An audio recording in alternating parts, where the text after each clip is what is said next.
Hello, I'm Isaac Hayes III, founder and CEO of Fanbase, and I'm here with a very important message.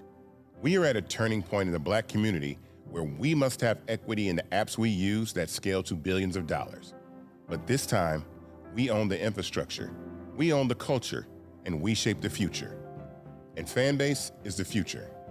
Fanbase combines the free functionality of Instagram, TikTok, and YouTube into an all-in-one platform built for the evolution of social media and monetization. With over 1.4 million users, that's real proof that we are shifting the conversation of tech ownership and equity for creators. So right now, I want you to go to startengine.com/fanbase and invest today.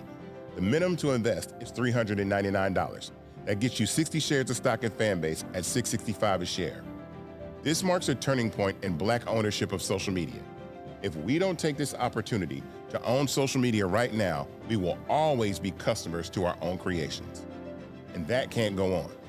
So once again, go to startengine.com/fanbase and invest today. We must own the platforms where our voices live, our stories matter, and where our culture drives the world. Thank you.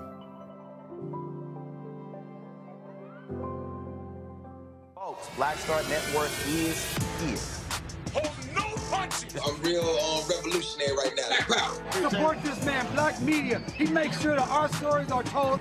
Thank you for being the voice of Black America, Roland. Stay black. I love y'all. All momentum we have now, we have to keep this going. The video looks phenomenal. See, there's a difference between Black Star Network and Black-owned media and something like CNN. You can't be Black-owned media and be scared. It's time to be smart.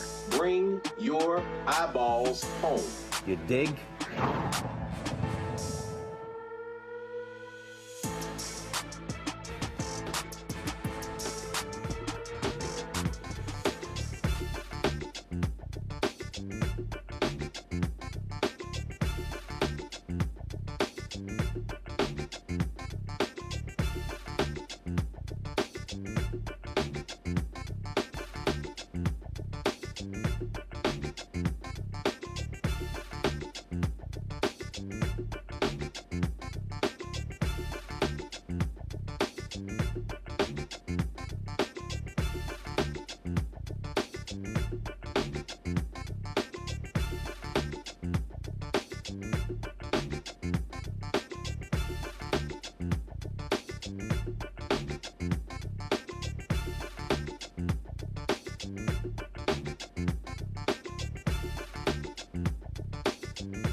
Hey folks, today's Thursday, October 23rd, 2025, coming up on Roland Martin Unfiltered, streaming live on the Black Star Network. Millions of families soon going to be losing SNAP benefits because of Republican cuts in the government shutdown. We'll talk about that impact on today's show. The Senate voted again. Government still shut down. We'll be joined by Senator Raphael Warnock to talk about why Democrats are locking and loading when it comes to the issue of health care. A white Democratic senator in North Carolina lays into Republicans for their racist gerrymander map. Will show you his speech. Plus, Trump's Department of Justice, they don't give a damn about Black people. They don't give a damn about civil rights. So they are putting on hold a couple of lawsuits dealing with the prison system in South Carolina and Louisiana, where, again, the civil rights of folks, mainly African Americans, are being jeopardized. A lot to talk about. Also, Alpha Phi Alpha Fraternity Incorporated investigating a case of alleged hazing at Southern University. We'll tell you about that as well. Delta Sigma Theta, one of their national presidents, Dr. Pauline Walker, passed away. Her mega service is being held today. And the AKAs give a huge contribution to Howard University. We'll tell you about that as well. It's time to bring the funk. I'm Roland Martin Unfiltered on the Black Star Network. Let's go. He's got it. Whatever the miss, he's on it. Whatever it is, he's got the scoop, the fact, the find. And when it breaks, he's right on time. And it's rolling,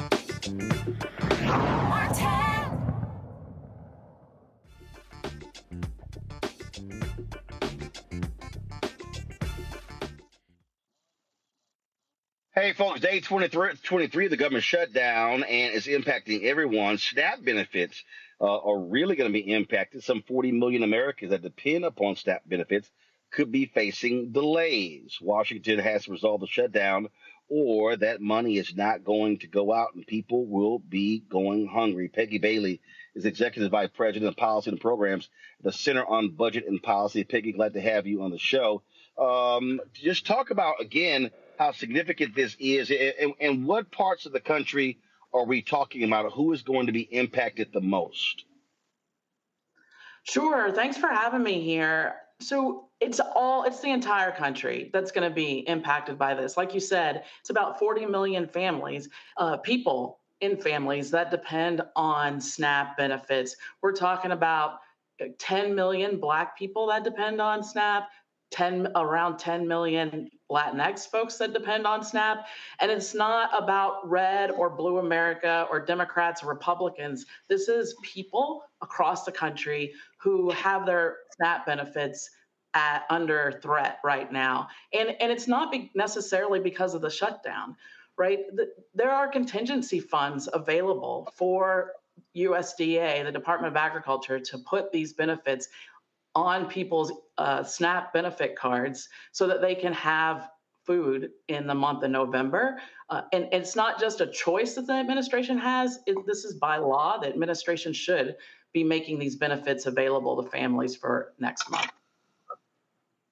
Well, let's be real clear. Republicans, they want to cut SNAP as much as they can. So that's been their goal. Well, it is really unfortunate that in the reconciliation bill that passed in July, that's exactly what Congress and the administration did. They not only are trying to restrict benefits to people, but shifting a lot of costs to the states, and which is going to put SNAP at risk for people. They may not have food assistance if their state can't pay the additional costs that the federal government has just unexpectedly thrown at them. That'll start to build up for them next year. Okay, so for people who don't quite understand what we're talking about, because when you listen to Republicans talk about this, they make it sound like that people are just getting fat off of SNAP benefits. What's the average SNAP benefit of a family in this country? The average SNAP benefit is about $6 per person per meal. So no one is getting rich off of SNAP, where SNAP just helps people meet their basic needs of food. And not only just that, we know that if a family has to choose between food and rent or medicine, SNAP benefits can be the foundation for helping a family just be able to make it through any day and avoid evictions. Okay, so you said $6 per person per meal, but how much are we talking about per month or per week, so people understand what we're talking about here? Sure. So if you take the average family of three, oftentimes a single mom and two kids, you've got then you've got about what's that, like $18 times three. So you've got close to $50 that a family might have in a day. So you're talking about just a few $100s a week that families have to buy groceries. And the reason I wanted that number, because again, the perception, the way it's described, it's like, oh my God, these people are just stealing from the program. And you hear all Republicans yell is waste, fraud, and abuse, waste, fraud, and abuse. And my understanding is that the SNAP program has one of the lowest fraud abuse rates out of all government programs in the country. Right, exactly. Republicans try to make it sound like there's all these errors and mistakes in SNAP, but that's a misnomer. Actually, what states are doing is tracking when people might accidentally put in the wrong information in the website, or their benefits get calculated incorrectly, but states correct for those in almost real time.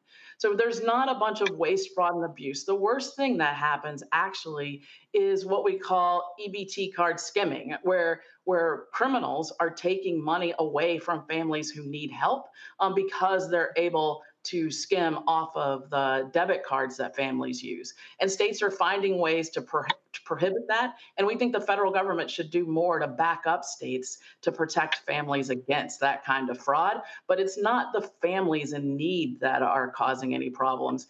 It's at worst, it's these folks that are skimming EBT cards that we can also do more to protect against. And one of the other things that are frustrating, we talk about again how this is framed, is when you listen to their complaining, then it's like, well, they shouldn't be buying soda, they shouldn't be buying chips, and you're like, and it's like, whoa, they were buying shrimp and lobster. I mean, how elitist and arrogant it is, because these are the same folks who fought the Healthy Initiative of First Lady Michelle Obama. So now all of a sudden it's, oh, now we care about nutritious meals. Exactly. It's just trying to create barriers for families that are simply trying to eat on a given day, and putting and also, you know, there's some racism underneath that of trying to say that these families don't know how to properly feed their families, don't know what proper nutrition is, and therefore we have to make sure that they do that, and we have to be and we have to tell families how they're supposed to eat. It's ridiculous. It's just ridiculous. We just need. Why do we make poor families jump through these ridiculous hoops to prove that they need assistance or to prove that they know how to take care of themselves? We've been taking care of ourselves for hundreds and thousands of years, and we'll keep doing it. And we don't need to be told by the government what we can and can't eat. Absolutely. So what is the drop date? Is it November 1st? So November 1st is where we're most concerned. And then the administration needs to act now and stop playing with folks and their food. They can say right now that they can use the contingency reserve fund to fill in the gap for November to help families be able to eat. Now, the administration has said that there's not enough money. We need about $8 billion to fill in the gap for November. And there's not enough money in the contingency fund. But the administration also has other tools, and not extraordinary tools that are still within the Department of Agriculture to be able to transfer funds to SNAP so that families will have their full benefits for November. But November 1st is the deadline that we're looking at right now. Okay, when you said $8 billion? It's about $8 billion a month for SNAP benefits. So the administration needs to fill an $8 billion so basically, the $40 billion we sent to Argentina could fund the program for the next 5 months. You know, and they don't even have to do anything that extraordinary. All they have to do is use the funds that are available in the Department of Agriculture to fill in that gap. All right, then. Well, Peggy, we appreciate it, and we'll see what happens. But it's not like this administration gives a damn about poor people. They've shown that repeatedly over and over and over again. Thanks a lot. All right, appreciate you raising up this issue. All right, folks, going to go to a break. We'll be right back. Roland Martin Unfiltered right here on the Black Star Network. Back in a moment.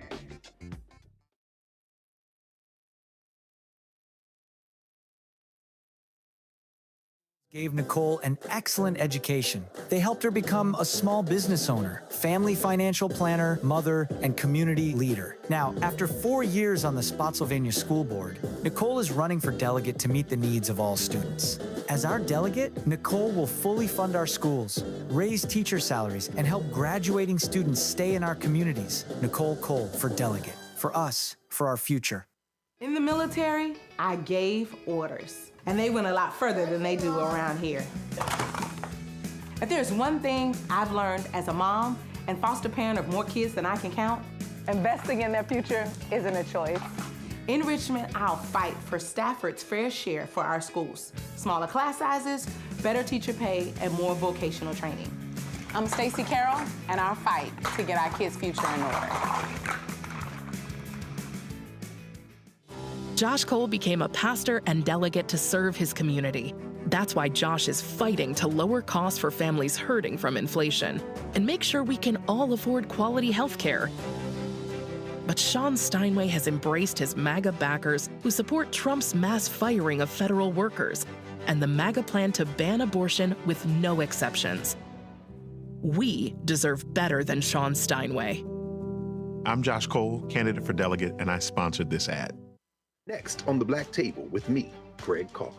Why the America we live in today is not what the founders intended or what they outlined in the Declaration of Independence and even the Constitution.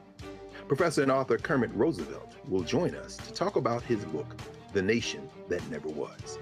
How history was misinterpreted, the intent and realities of America's beginnings, and missed a much better story in the process. So if you have to pick some group to marginalize, I think it should be the people who are against equality. That's next on the Black Table, right here on the Black Star Network.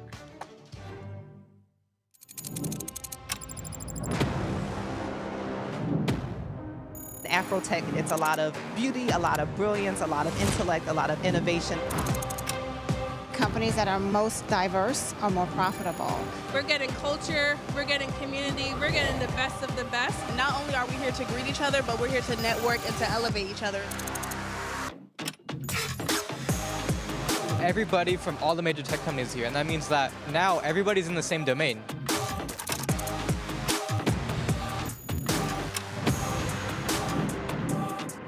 This is the premier event every year. This is really where we could take off. You can go fast by yourself, but we go farther together. This is where you're supposed to be.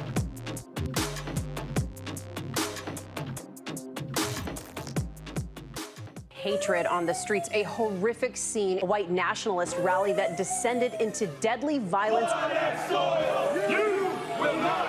White people are losing their damn minds. As an angry pro-Trump mob storms the U.S. Capitol, we've seen shooting. We're about to see the rise of what I call white minority resistance.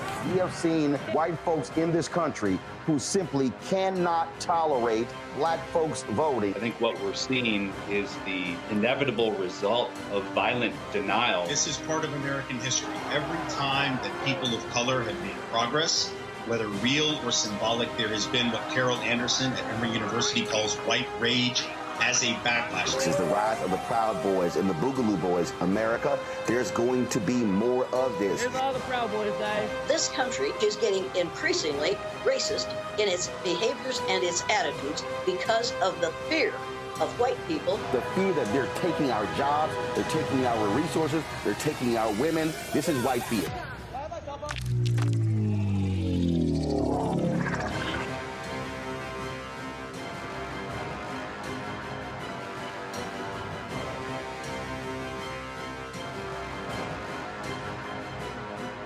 Said the quiet part out loud. Black votes are a threat, so they erased them. After the Supreme Court gutted the Voting Rights Act in 2013, Republican legislatures moved fast. New voter ID laws, polling place shutdowns, purges of black voters from the rolls. Trump's Justice Department didn't stop it, they joined in. In 2018, his DOJ backed Ohio's voter purge system, a scheme that disproportionately erased black voters. Their goal, erase black votes and political power. Yeah, that happened. These are the kinds of stories that we cover every day on Roland Martin Unfiltered. Subscribe on YouTube and download the Black Star Network app. Support fact-based independent journalism that centers African Americans and the issues that matter to our community.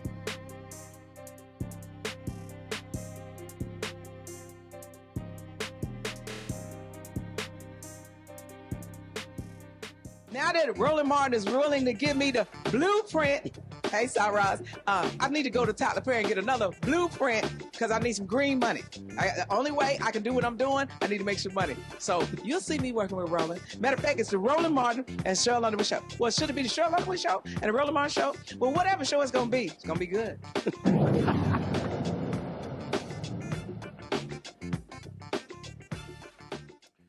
All right, folks, we talked about this government shutdown, and one of the things that just really jumps out to me the most is how these folk who, I just love these MAGA people who act like,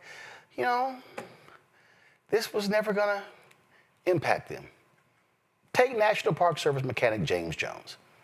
He testified before lawmakers about how his friends say they voted for Trump not to see all of these things happen. And I'm going, well, what the hell were you and your friends paying attention to? Because we all heard him say these things. Roll it. My district went for Trump both in 2016 and 2024, and a lot of my friends supported him. But lately they're saying, I didn't vote for this. They didn't vote for the parks to close or to be short-staffed, health care costs to skyrocket, and veterans to lose care or have delayed care, and for tens of thousands of federal employees to be at risk of losing their jobs.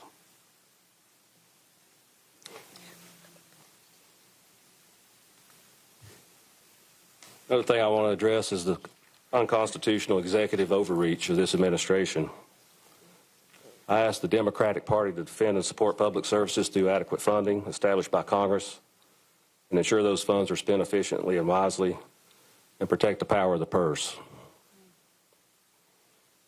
As I said earlier, I'm an AFG member, Local 446. I would love this party to defend our unions and our collective bargaining agreements that this administration has sought to destroy and eliminate.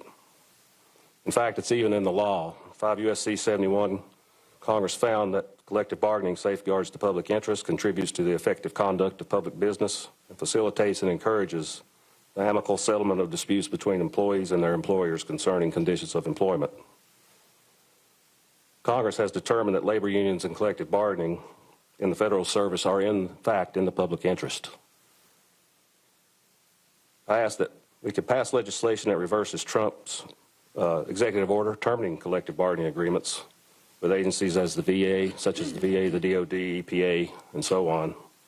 Protect official time and the use of agency facilities for union officials to represent employees as outlined in many collective bargaining agreements, and protect payroll dues deductions that this administration has eliminated.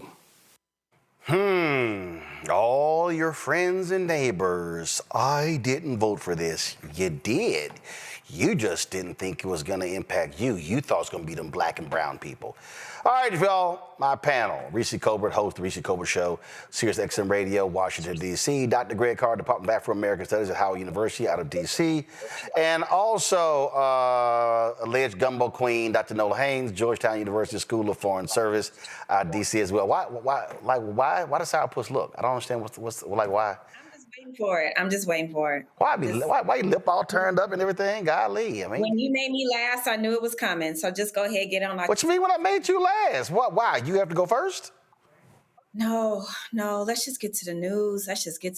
No, I'm just saying, what? But it's three people. I mix it up. Reese go first. It's three people. Greg in the middle. You last. You may be first. Reese last. So mix it up.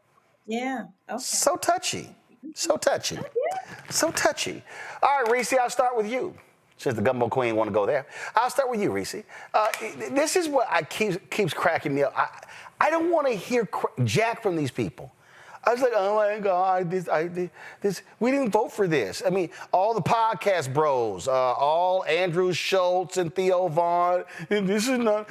Oh, Theo. Oh, your dad's Nicaraguan. Oh, so now you recognize that? So all these different people, all these Cubans out here. Trump's like, yeah, y'all can go to hell too. Okay, cutting off benefits. Y'all can't send money back. Now y'all sitting there whining, complaining. Oh, you're Venezuelans. He think all of y'all are drug dealers. And a bunch of them voted for him in Florida. So I really don't give a damn. Look, I'm going to go a step beyond. Have the day you voted for, bitch, and say have the job you voted for, have the meal you voted for, have the freedom you voted for. Because the problem was these people thought that they were signing the demise of the they-thems, the blacks, and whoever else they deemed to be not worthy of full citizenship and participation in the economic advancement and just the freedom to move around the country. You were signing your own death warrant, because when millions of y'all lose health care, when millions of y'all can't put food on the table, or hell, when the planet has a 50-year shorter expiration date because of this damn administration, you did this with your vote. The reality is that Trump and the Republicans put forth Project 2025. And usually when you run, you try to put forth the rosiest picture.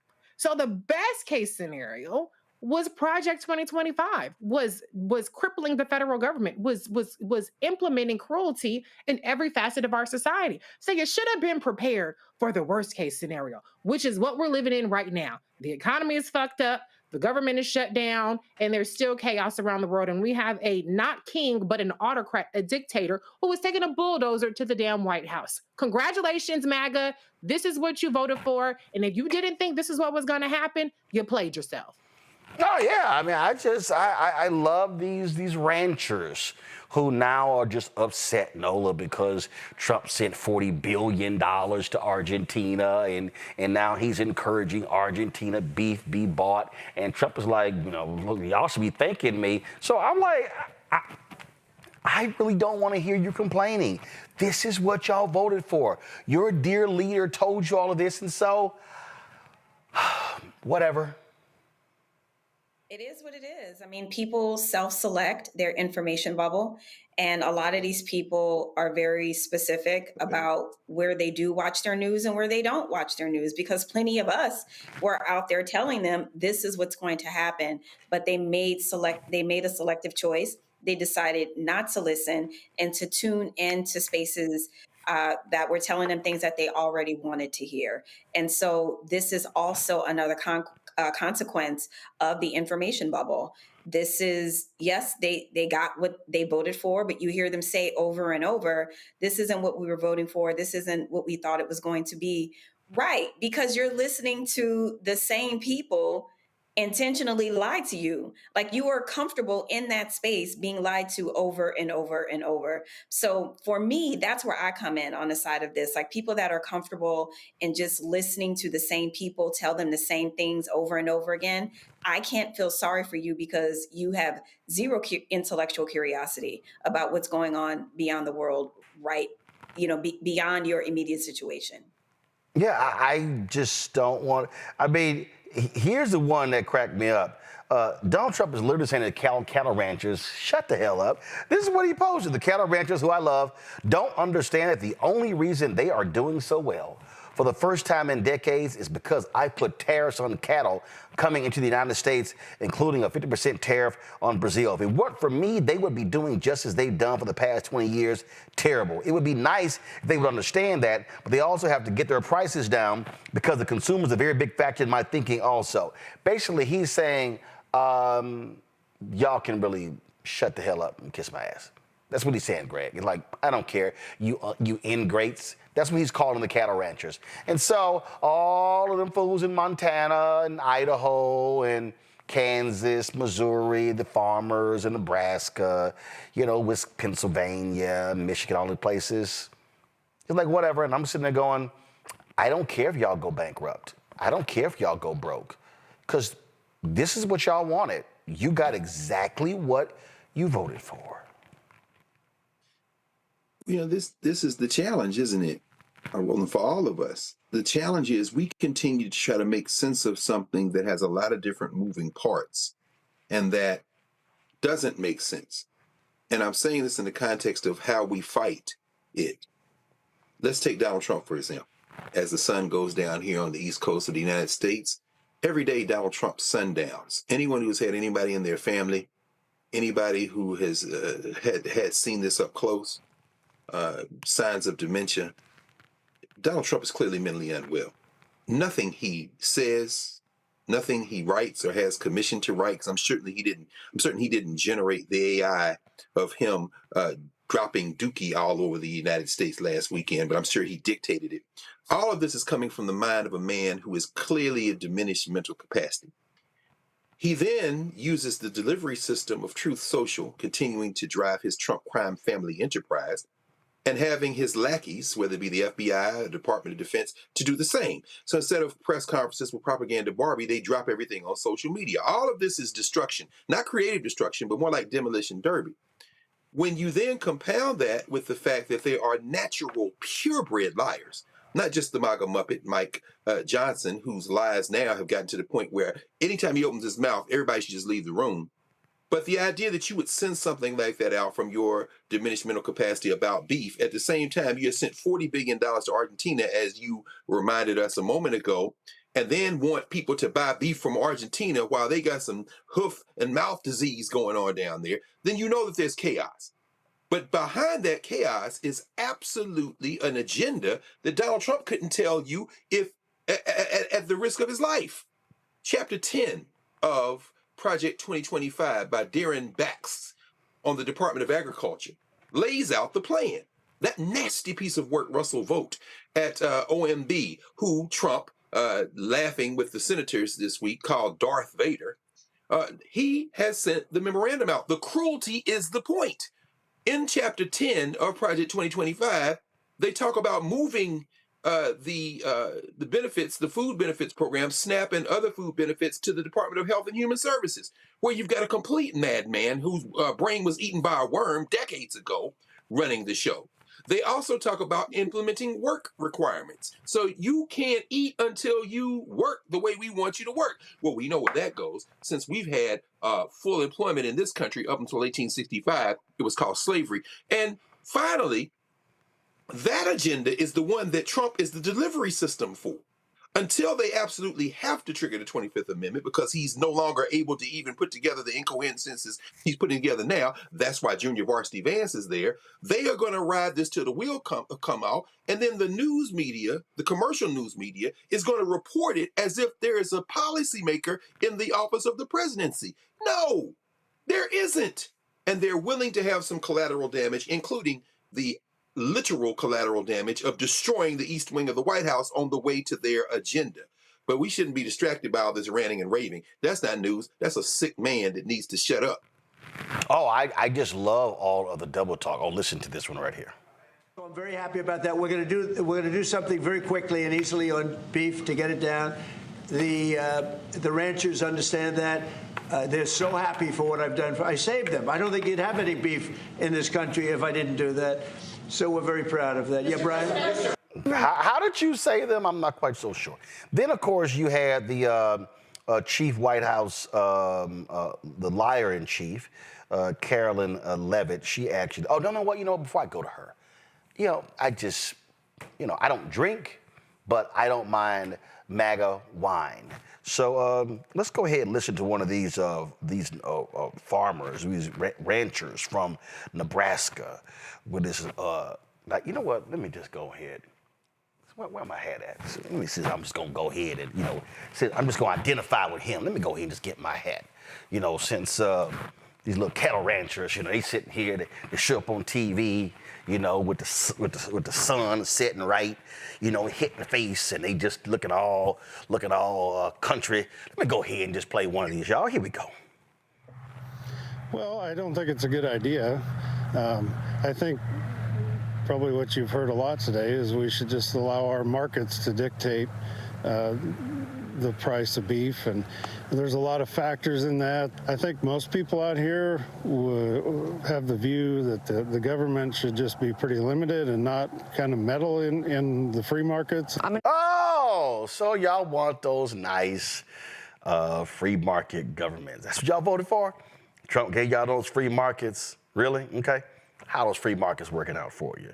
Especially when he hooked up Scott Bassett's buddies in Argentina, who were going to lose their shirts with that $40 billion bailout. So let's just go ahead and see the chief liar of the United States, Carolyn Levitt. Here we go. Well, listen to this. Ranchers who supported the president's election have raised some concerns about plans to import food from Argentina. How will the Trump administration support those farmers? Look, the president hears those concerns. He addressed them yesterday himself. President loves our ranchers, and our ranchers love our president. And in fact, the president did a lot for them in his first term here. They are struggling because of the many horrible policies of the previous administration. Here we go. Let's put it on Biden. I don't recall the tariffs being what they were under Biden-Harris, so it's a little hard to pin the blame on them. And, oh, look what he did for them last time. Last I checked, we had to bail out farmers to the tune of some $25 billion, Reese, in the last term. So, yeah, he screwed the idiots then, and they still voted for him a second time. Well, first of all, a lot of this is karma because these same white farmers, they were the ones who sued to block the long overdue help that black farmers were supposed to get under the Biden-Harris administration. So y'all could go to hell. How about that? But last I checked, I had plenty of steaks under Joe Biden. I didn't hear the ranchers complaining about not being able to sell their beef around the country, around the world, rather. It is Donald Trump's heinous tariff policies where he has declared global economic warfare on every other economy by slapping on these arbitrary so-called reciprocal tariffs. And guess what? Other countries have economic power as well, and they told U.S. farmers, go to hell. We'll get our beef from other places. And so all of this is a crisis completely manufactured by Donald Trump. But you know what? Every MAGA supporter is completely aware that Donald Trump manufactures crisis for his own political benefit or just for shits and giggles, because there was no border crisis. There were all these crises that he ran on. They're eating the cats and the dogs, which wasn't true. And all these things that got all these people, oh, the trans people are coming to your bathrooms. They're coming to your sports. They're going to take all your gold medals. They love to be lied to. They love fake problems. Well, you have a problem when a president who creates problems that don't actually exist, and then he creates solutions to these problems that don't actually exist that fuck up what we already got going on. And so all of this is because you have a president, to Dr. Carr's point, is mentally diminished, but is running the ship. The inmates are not supposed to run the asylum. The nurse, the patient is out, except for there is no fucking nurse because the Republican Party is completely neutered. They've abdicated their oversight role, whether it's the Supreme Court, whether it's the Congress. And so the patient is running the whole country into the ground. And unfortunately, when that patient is the most powerful person in the world, everybody suffers. But the people who are shocked by this are the main ones that thought they were going to be just living high off the hog. Well, you are dumb because, as you like to say, Roland, hashtag we tried to tell you. You know what? I just sometimes don't mind listening to stupid. Let's go and listen to stupid right here. They're stupid. This man. Farmers, are they going to be getting support from you soon? And yeah, well, they do. So what's happened, you could say with that, you could say with beef, with all of it. The beef, the ranchers, let's say, who have done a great job, have lost their shirts for many, many years. They've really been decimated. And I helped them a lot. I put tariffs on things coming in to the country, including beef. And that gave them a chance to finally have a decent industry. We are going to be talking to them. They're great people, but they've been hurt for 25, 30 years. They've been losing because other countries have taken advantage of them. And by putting tariffs on, they've been able to make a few dollars. They've been able to have an industry. But I also want to keep the beef prices low. So I'll be talking with the ranchers, and I'll be speaking with a lot of different people, including Scott and Howard, and we'll do something. Because prices are way down in our country. Energy is way down. I think you're going to see $2 gasoline very soon. I see that it's $2.50 in a lot of places, $2.50. We were heading to $5, $6, and $7. I got to stop that bullshit because he just lying. He lying his ass off. All them prices not down. He lying his ass off. But see, Nola, right here, you hear the stupidity. They need to keep prices low, but they can make a few dollars. And then what happens? He sits here and gives Argentina this money, and China, which ain't bought one damn soybean at all. And then China turned around and said, great. Appreciate you giving that money to Argentina. We go buy some Argentinian soybeans. And so now the fool is sitting here talking about we know the Argentina beef might be diseased, but we still might allow it into the United States. I mean, I'm sitting there going, you idiots got played. You got played, Nola, and they still running around, oh, come on, Donald, you gonna help us out? And I'm sitting there going, no. He's not. He sure ain't. He is not coming, y'all. Let me tell y'all something. And I'm trying to figure out how to say this that has the most amount of impact. The Apprentice was a reality show. There was nothing real on that show. This man has filed bankruptcy 6 times because he is incapable of running a business. Wait, hold on. Didn't he sell some steaks? Oh, that's right. That business lasted. That's right. I'm sorry. That business lasted 2 months. Go right ahead. Exactly. them little funky steaks and them funky watches he trying to sell from the White House, nothing this man does is successful. And if you need more evidence, look at his friends, everyone who gets close to him, because this man is literally a black hole, they get destroyed. There is nothing in Trump's past, there's nothing in his actions that says, I care about people. All he care about is making money, and then making money and laughing in your face. That is what this man is doing. He is laughing in the face of farmers as he is sitting there in the White House with all that nasty, tacky ass gold, lying on these people as if they can't pick up their phones and say, well, actually, no, that's not the truth. Because Donald Trump lives in an information bubble that tells him his lies are the only things that are getting through. But that's why we are here, to counter these lies. But if I was a farmer, I would definitely feel the way right now how that man is lying on those people's names as they are losing everything because of his poor governance and his poor, destructive, on-the-fly policy making. You know, Greg, I think these maggot farmers should just sit here and take themselves a nap for the next 3 years. That's cold-blooded, brother. That's cold-blooded. You know, I mean, I echo everything that Nola just said. You know, yesterday, the National Cattlemen's Beef Association CEO, Colin Woodall, released a statement that said his organization, quote, cannot stand behind the president while he undercuts the future of family farmers and ranchers, end quote. Well, Colin, you can go to hell. Folks, learn how to grow your own food, because this is going to get worse before it gets better. And as far as Argentina is concerned, you said it again. I mean, $40 billion. Scott Bessent got a buddy down there trying to recoup his investment. No, because the peso is looked, the Argentinian peso is looked, it looks like it's going to go down. They're speculating about maybe 12% over the next several months. It's already headed south.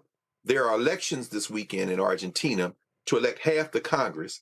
And that little petty tyrant Milei, the president of Argentina, who like the guy who was in Brazil, who's now in jail, and the guy in North Korea and the guy in Russia, is Trump. You know, he likes those kind of guys because as a very, very deeply, deeply insecure and really very weak man, Trump is enamored with the projection of what appears to be strength, because, of course, since the time he came out of his mother's womb until the time they take him to the cemetery, he will never have even a fraction of that kind of strength. So like a lot of insecure men, he finds the projection of strength something that he finds very appealing, which is why, of course, he continues to be humiliated by the leader of Russia, who probably made a phone call a couple of days ago and said, I'm not meeting you. Now go on TV and tell him that you're going to cancel the meeting. But at any rate, he can't save Milei, as you said. Now, when you think about this grift, as Nola said, I mean, today's Financial Times talked about this British regulator, the British government that is suing this crypto exchange in Great Britain that isn't regulated, hasn't registered, and they are trying to make billions of dollars through these scams. And who's behind it? One of their chief advisors is one of Trump's supporters. Meanwhile, here in the United States, Trump is selling everything that's not nailed down. He's selling meme coins and all kind of fake stuff. Hell, he just pardoned that he pardoned that crypto dude today. It's today. And so I think this is where we're going with this, Roland. I think this all is a house of cards. It depends on subterfuge. It depends on sensationalism. Propaganda Barbie, by the way, who was never an attractive woman to begin with. It's amazing how quickly white women age as they're lying. What you showed today, she's getting older by the second. Who's that, Ice Barbie? Yeah, exactly. No, not Ice Barbie. I'm talking about Carolyn Leavitt. White House chief liar. Yeah, I got you. Go ahead. Yeah. Oh my God, is she looking more and more washed out? I mean, that crucifix around her neck, no doubt when she takes it off at night, has left a mark from burning through her skin. Because, I mean, at this point, she and Mike Johnson are neck and neck for the most absurd things coming out of their mouth because they know they can't defend it. They about the same size, too. How about that, brother? But as these people say, I didn't vote for this, when in fact they did vote because they thought they were going to punish us, as you say, and now they're catching the full wrath. I suspect that this, and I think we all would agree with this to some degree, this coalition that put him in office is going to fracture. And that's why they're so desperate to try to steal some seats in Texas and North Carolina, why they're so desperate to steal some seats in Missouri, because they realize that these people either going to turn against them at the booth, or they're not going to vote at all. And so I think I really do think we're kind of on the right track. I agree with Robert Reich on this, former member of the Clinton cabinet, Professor Reich, when he says, I've been watching things like this for a very long time, former Secretary of Labor. He says, it's in the air. This thing is about to turn against them. I'm not saying it's going to be a revolution, but I am saying that I don't know if they're going to be able to sustain this. And what you're reporting on is another one of the cracks in this facade. Well, Can I say, Roland? Yep, go ahead. Something real quick to that point. You know, when you look at the amount of money and who has Secret Service protection in this administration, and how much money they're spending on security for Pete Hegseth and all his baby mamas and their spouses and exes and stuff. Look at them having $100-something million in new jets for Christine. They are flabbergasted that they are getting away with it. They are preparing for the response, and they're probably shocked that there hasn't been one yet. When does the press secretary have Secret Service? This isn't just them being paranoid. They know they are provoking a response. I'm not advocating for it, but I'm saying this is a provocation. And they can make light of it with shitty videos, and they can, put memes on True Social or whatever. But they know that they are poking the bear. And so far, they've been activated. On the other side, the Minnesota lawmakers were killed or shot by a crazy-ass Republican. But they kind of have a sense of, if we take away healthcare for millions of people, if we take away food benefits, that we're not going to be able to just walk down the street comfortably anymore. So that's what I think, that they already know that they in danger. They're just shocked that they haven't had more of a response so far. But I wouldn't feel comfortable with what they're doing if I were them. Well, Greg said, it's something in the air, and you know what? I just got to go ahead and agree with Greg. Y'all go ahead and turn that thing up.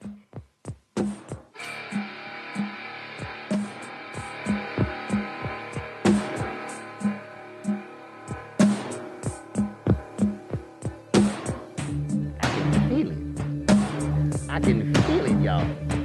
There's something in the air. I think Phil Collins nailed that thing. That's right. They know they about to get booted out. Don't y'all understand? I see another crying white person every day. I can feel it. This shit is so damn crack. This don't make no sense. Why is he saying that? I've been waiting for this moment all my life.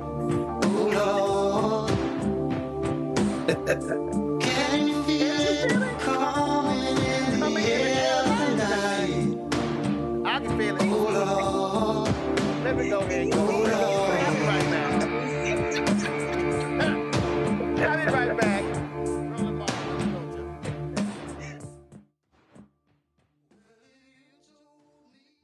As a pastor, I hear a lot about trips to the doctor. Bills piling up, jobs being lost.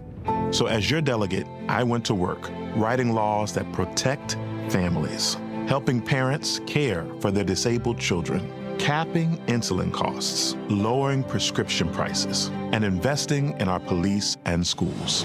I'm Josh Cole, and as your delegate, I'm working to keep us strong and safe.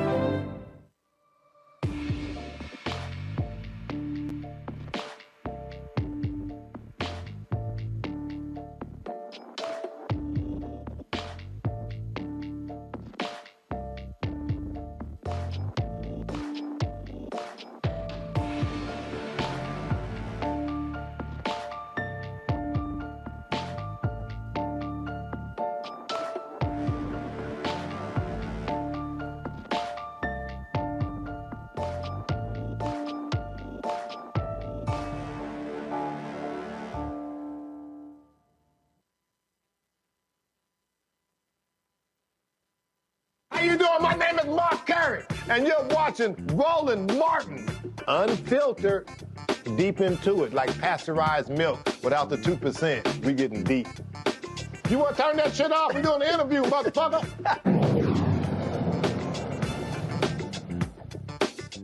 Well, the Senate Democrats said, nah, we're not going to open this sumbitch back up. Not going to happen, not going to happen, not going to happen. And so They had a vote earlier today. In fact, I interviewed Georgia Senator Raphael Warnock before that vote took place.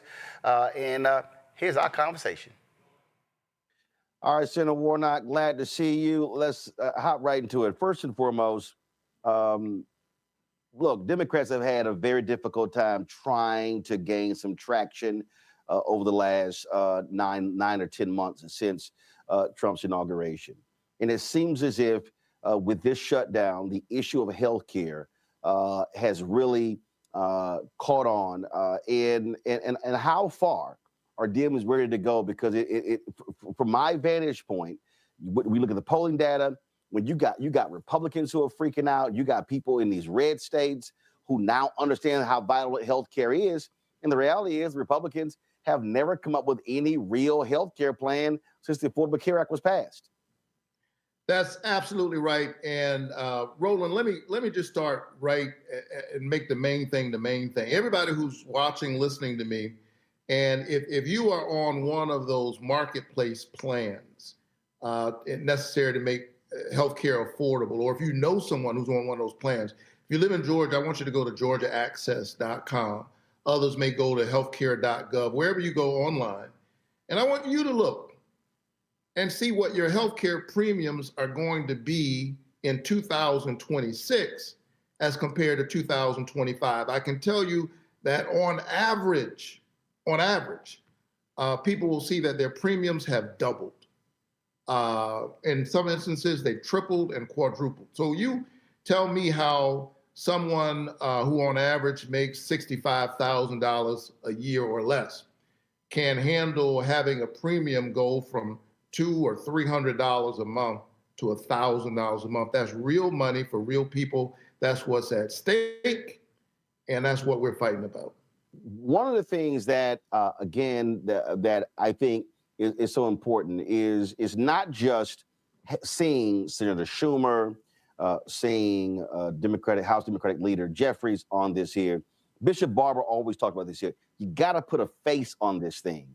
And this is where I think Democrats should be rolling people out in every one of these districts, in every one of these states, having regular, ordinary people talk about how they are being impacted by these subsidies going out. You got Senator Joni Ernst the other day who said, hey, listen, these subsidies ain't going away. And so by putting the face on it, it forces them to have to confront not politicians, but regular, ordinary people who are being screwed. That's exactly what I've been doing every single day, Roland. I want you to go to my social media pages. I want your folks to check it out. I've literally been doing that. I've been doing these side-by-sides on a regular basis, literally pulling up people's actual statements on their healthcare costs.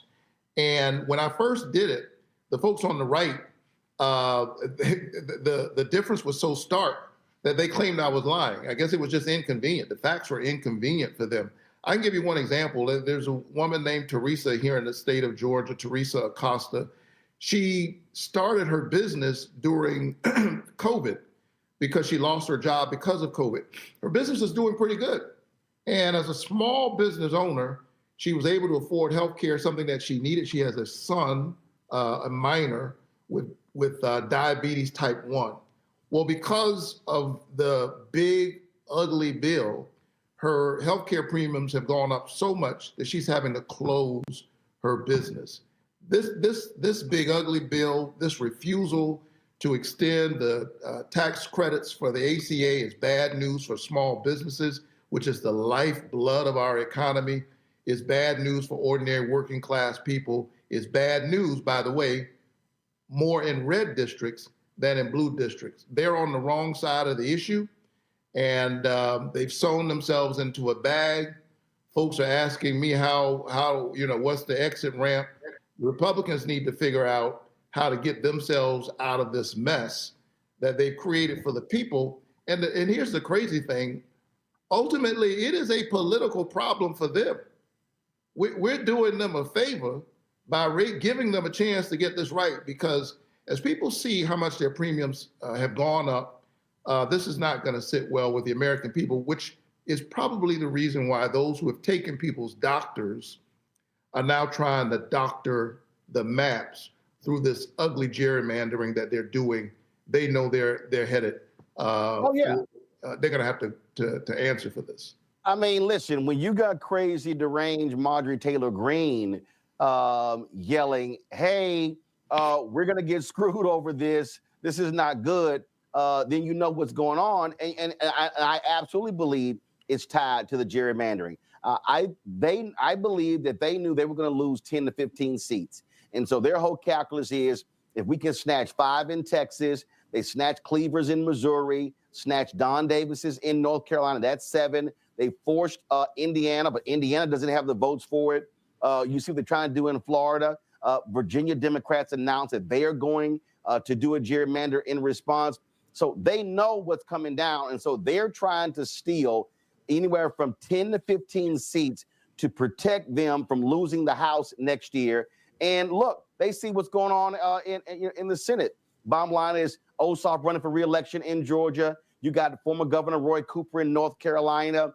You're going to have a very difficult race for Susan Collins in Maine. And so they understand that. And I just think that, listen, out of all the issues that often get talked about, that you and Democrats, the party, the wise thing is to hammer healthcare literally every single day. And I dare say, and I said this to Democrat leader Jeffries, send members directly into Mike Johnson's district and wave and say, this is how many people in this district. Ironically, his own district is one of the clearest examples of the pain that they are literally causing. A few weeks ago, Roland, I was down in Evans County, Georgia, Claxton, Georgia, known for its famous fruitcakes. And I was at the Evans Memorial Hospital. Now, this is a district that is largely red. I don't have a lot of votes in that district. Those folks voted for Donald Trump. I got a few, but they voted for Donald Trump. But this small rural hospital, like a lot of rural hospitals, is already suffering. They had to close their labor and delivery unit. So not only do they not have a labor and delivery unit, the 3 other hospitals in that region, so 4 hospitals in that region where those folks go to get care, none of them have a labor and delivery unit. So whether you have money or not, whether you have insurance or not, that's a bad deal for you if you're a rural person in this red district. But because of these cuts, they're concerned that they're now going to have to close their ICU. So I was standing with those folks, even though many of them didn't vote for me, because I represent them in the United States Senate. This is bad news. It's bad news. We're going to see rural hospitals close. They've already taken $1 trillion out of Medicaid. They've kicked 15 million people off of Medicaid. This disproportionately impacts rural districts, a lot of them red districts. And now on top of this, they're raising the healthcare premiums on average, doubling them for 22 million Americans. This is bad news in terms of people's health, but also the health of the economy. This is a drag on the economy. They've gotten it wrong. And maybe if the president would stop posing as a king, if he can take a day off from decorating the White House with gold and turning it into a palace, if he weren't so busy trying to get the Qatari government to pimp his ride, he could focus on the struggles of ordinary people. The point that you just made there by standing with those people, listen, I said to Senator Bernie Sanders and others, look, you got to hit them between the eye. You got to literally look them in the eye and say, hey, who's actually fighting for your health care? And I said this to President Obama. I said, you got to be able to go to places and say, listen, I said, you got to go to the reddest, the whitest, the sickest place and say, I passed the Affordable Care Act for y'all. In the last 5 years. Roland, you know, because you were there with me, that's how I won in Georgia. I didn't write off anybody in Georgia. You know, I went to parts of Georgia that are deep red because I wanted to talk to those folks. Right, but I think what has to happen is more Democrats have to literally say, hey, here are the stats. This is your county.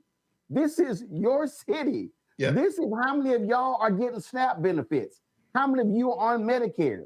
How many of you are on Medicaid? How many of you are signing for the Affordable Care Act? And so you're actually voting against your own interests. These are the folks, we're the ones fighting for you to make your life better. I just think that that's the kind of language that has to be stated for those folks to understand you voting for that, but when this stuff get cut, you running to me for help. Marjorie Taylor Greene, once she found out the healthcare situation of her own children, she said, "Look, I got to say something about this." So, Roland, I've been in the Senate for a few years now, been in the Congress. I never thought I'd hear myself say that Marjorie Taylor Greene is right, and I want to associate myself with the remarks from the gentlewoman from Georgia. I do have action about this here. Look, you got a huge, I mentioned earlier, a huge reelection of your junior senator in Georgia, John Ossoff. Of course, we were there in 2020 when both of you were running. You've got the race in North Carolina. Look, you got a potential. You got the race in Texas, depending on what happens with Cornyn and Paxton. And I have been saying this, and you know this. I said it during your campaign, but screaming this. And I said to Senator Chuck Schumer on my show a couple of weeks ago, I said, these white Democratic strategists are going to have to wake the hell up and realize that the way to reach black voters that they're so used to, that doesn't work anymore. And that when you look at the numbers, you got the brother who's running in Mississippi, there has to be a massive amount of time and investment, financial investment on boots on the ground, black-owned media and others in order to turn out black voters. What are you saying to these party donors, to these PACs, to these strategists to say, hey, y'all can't keep running the same campaign that you did even 5 years ago. The demographics have shifted, and black voters are saying, you're going to have to come talk to me more than just once, and pop it into a church, no disrespect, in October ain't going to cut it. Well, look, I point to my own campaign is what I do. I mean, I ran ads. I spent time, particularly in rural Georgia. You know, in politics, we have these crazy ways of dividing us into groups where rural literally becomes a way of saying white and urban is black. But we know that in Georgia and across our country, it's more complicated than that. So I went everywhere. I was all over black radio because we know that's the drumbeat of our culture. I spent a lot of time in churches talking to everybody. And yeah, you got to be there. If you center the concerns of ordinary people and focus on the places where they actually live, then you have a chance of getting the policy right. And I think the voters will reward you for that.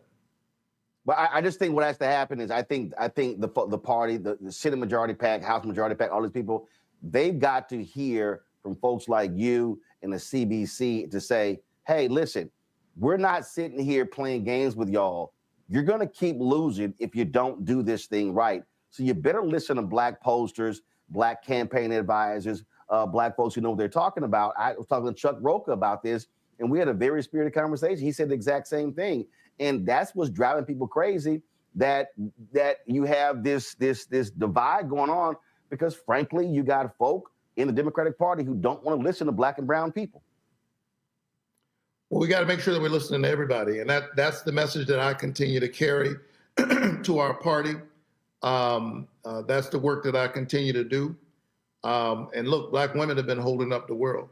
If the rest of the country just voted with black women, we'd be in a very different situation, right? Well, remember, black women are the number one voter of the Democratic Party. Black men are number two. That's right. So both of them have been doing it. They're pulling me to vote. I understand. I appreciate it. Thank you so very much. We'll chat soon. Good to chat with you, man. Keep the faith. Take care. All right, there's a couple things I want to deal with our panel. First off, the whole point there about locking and loading on healthcare. Greg, that's what they should be doing. And bottom line is, it's resonating, it's working. And they got to be, I say, even more aggressive going into red places. And like I said, this is exactly how it should go down. So-and-so county, right here, I have the listing of all the people in this county who on the Affordable Care Act. This is how many people in this county are sick. This is what the median income of this county is. And I go down the line and literally say, this bill here was passed to help y'all. Democrats did that. Affordable Care Act, the Democrats did that. I would literally, that's how I would do it. And I would literally sit there and say, okay, so I just want to know, we did all this stuff for you, but this is your U.S. Senator. This is your congressperson. This county voted for Trump. Clearly, those folks ain't got your best interest at heart. That's right, Roland. And we do see cracks in the facade. Now, let's be very clear. The United States of America is a criminal enterprise. It's always going to be that. With that having been said, there are racists, purebred racists, in this government and by the millions who voted for this racist, and they will pick their whiteness over their life. But as we know, there are others who won't, who will blink because they're hungry, because they don't get any benefits anymore, because they are suffering. And I think you're absolutely right. We saw Jesse Jackson do this in 1984 and 1988. We all remember those scenes of him with migrant workers in California, with coal miners in West Virginia, going into Appalachia. That's what the Rainbow Coalition ultimately was attempting to build.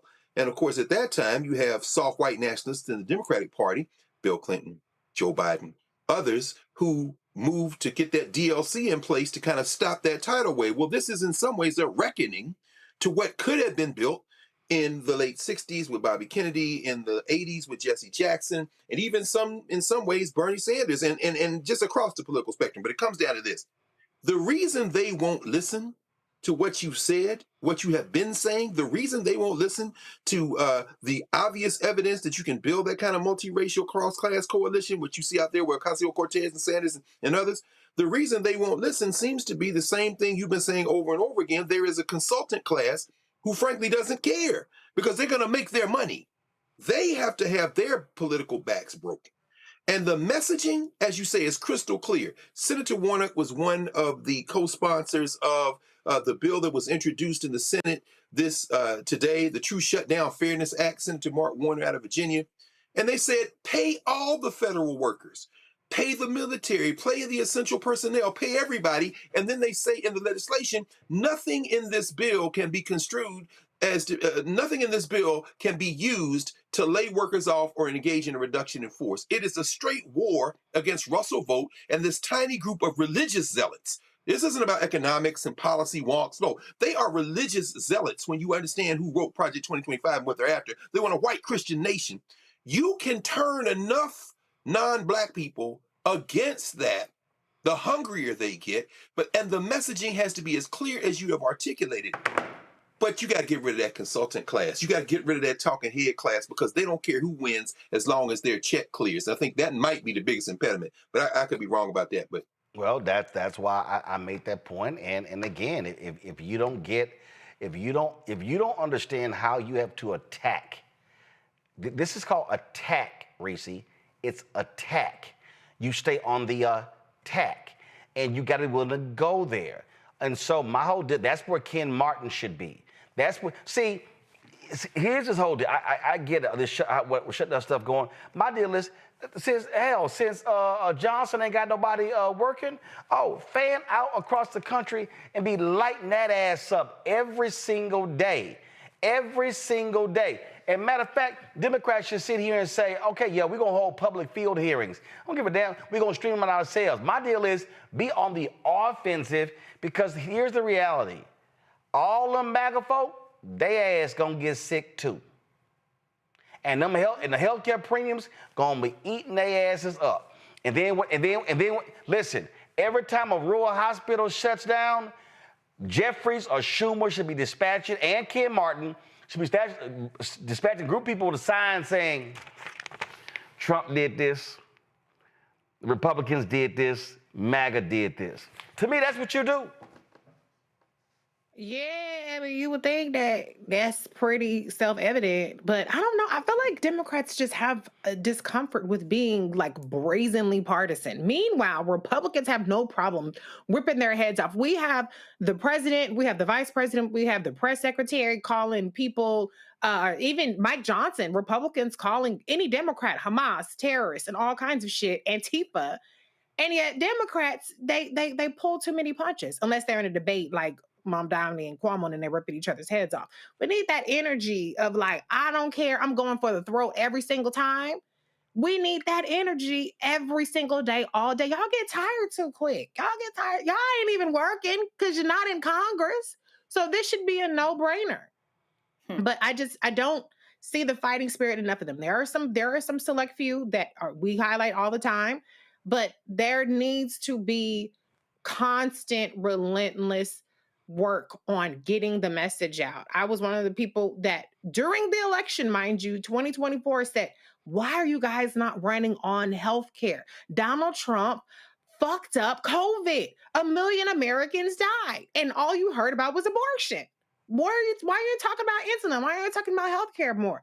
Healthcare has always been a winning issue for, well, not in Obamacare, but now it's been a winning issue for Democrats since 2018, when McCain not overturning Obamacare and people wanting to protect it got them back the House in 2018. And so I just don't understand why they don't have the discipline to keep hammering home this message. And they have to hammer the message beyond just people who would be directly impacted. They have to know how to connect the dots with the fact that if you have fewer people buying health insurance because there aren't subsidies, then that insurance costs go up for everybody. 90-something% of the country is going to experience higher premiums if these subsidies don't lapse. The same way that if people lose Medicare coverage or Medicaid coverage, then that's going to increase your bills as well. There needs to be a more multifaceted, relentless campaign that drives home the fact of what these healthcare issues are at stake, because it is a winning issue for them. People are supporting them,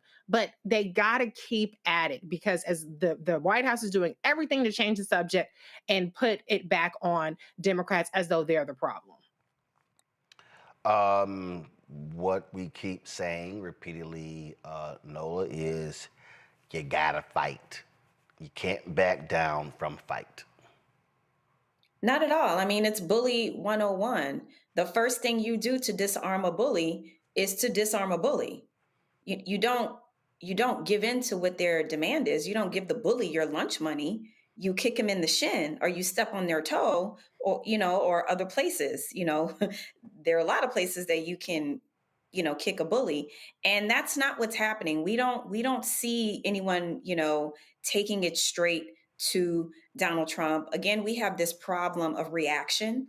It's not a lot of strategy in a way that feels intentional. Some of it feels like it's being made up on the fly, because everything is so reaction based, because something is literally happening every 2 seconds. So you have to put that thing down and go handle this other thing, which is also intentional, right?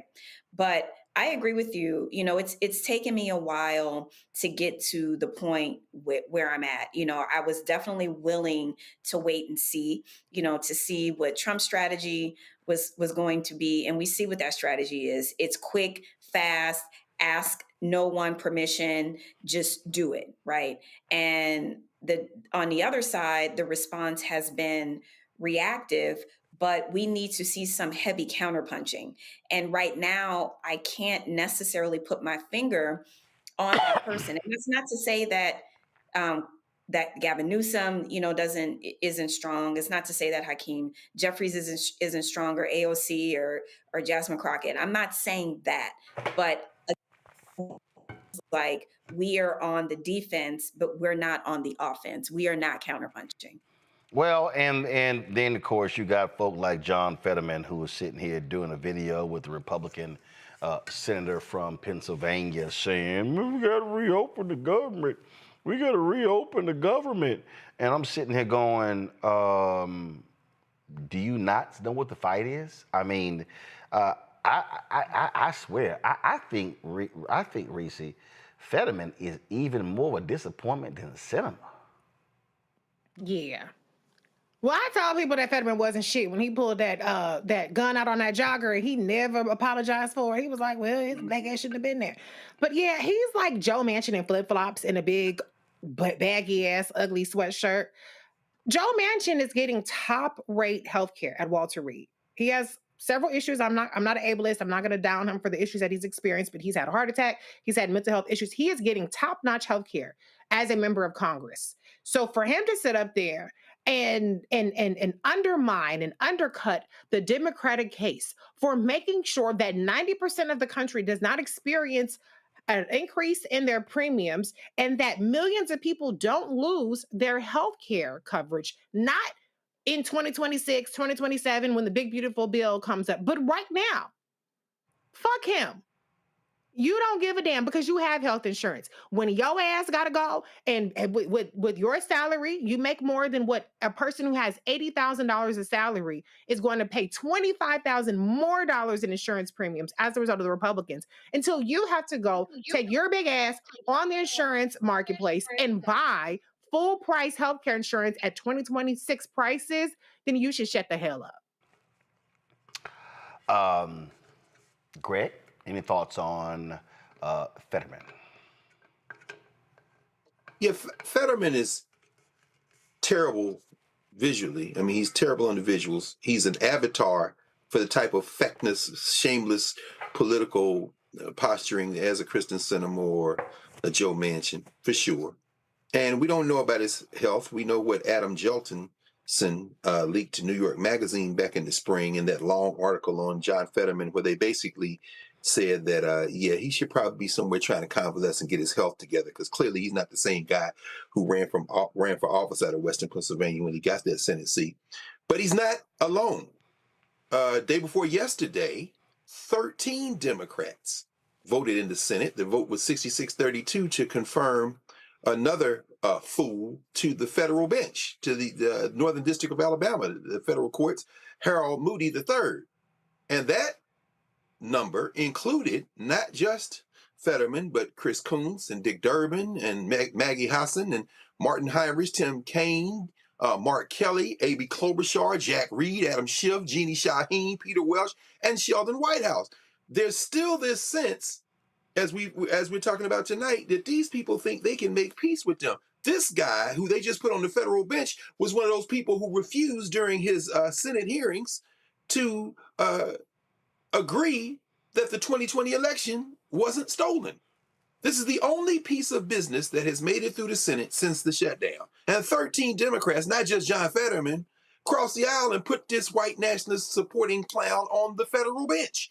I'm saying all as a prelude to this. They're not going to fight. The best barometer that progress is being made against these open fascists isn't some type of fealty to the Democratic Party, but the fact that Chuck Schumer and Hakeem Jeffries, I'm thinking about his brother Hassan, professor at Ohio State, my friend Hassan. Hakeem Jeffries have stood firm. Why is that the best evidence? Because Hakeem Jeffries is a wholly owned subsidiary of his donors, and he ain't never gonna take a risk. He's getting a little husky now because they attacking him, and then this guy threatens his life. And of course, Kash Patel is more interested in going to Wizards games and making a big splash by trying to put Chauncey Billups in jail than he is doing anything to protect him, but protect Jeffries. But they have taken a strong stance because the people, the voters, and more importantly, the vast majority of people in this country, whether they vote or not, are turning against these fascists. So the best barometer we have of whether or not Democrats are going to fight, ironically, isn't the Democrats. It's the people who are now beginning to build in numbers. This is what the No Kings thing gives us hope for. It isn't just about organizing. It's about shows of numbers and shows of strength. Finally, that means that you need to get out of the way of those people in the Democratic Party who will fight. You got to get out of the way of Jasmine Crockett. Look, Stephen A. Smith jumped around on every side of the issue and vomited his whole life out on social media and on YouTube and on the airwaves yesterday because people wasn't taking it. We was all dragging his ass for filth. And he knows he has made his whole gamble to become the MAGA Negro darling.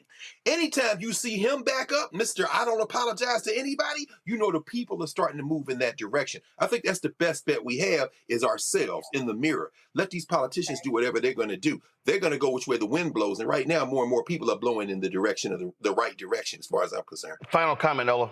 Period. Yeah, definitely. A politician is going to be a politician. You know, there's a huge disconnect between the reality of what a politician can do, and what they can and cannot do.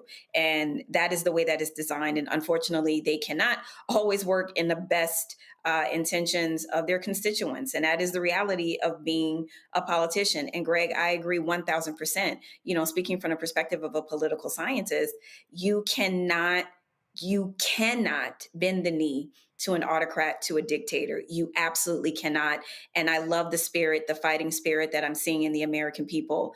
And the thing that scares me is the potential of kinetic engagement, you know, because that's what this is building up towards. There are things that this administration is doing to, as Reese said, to provoke the American public. But so far, people have been really smart out there. Keep that up.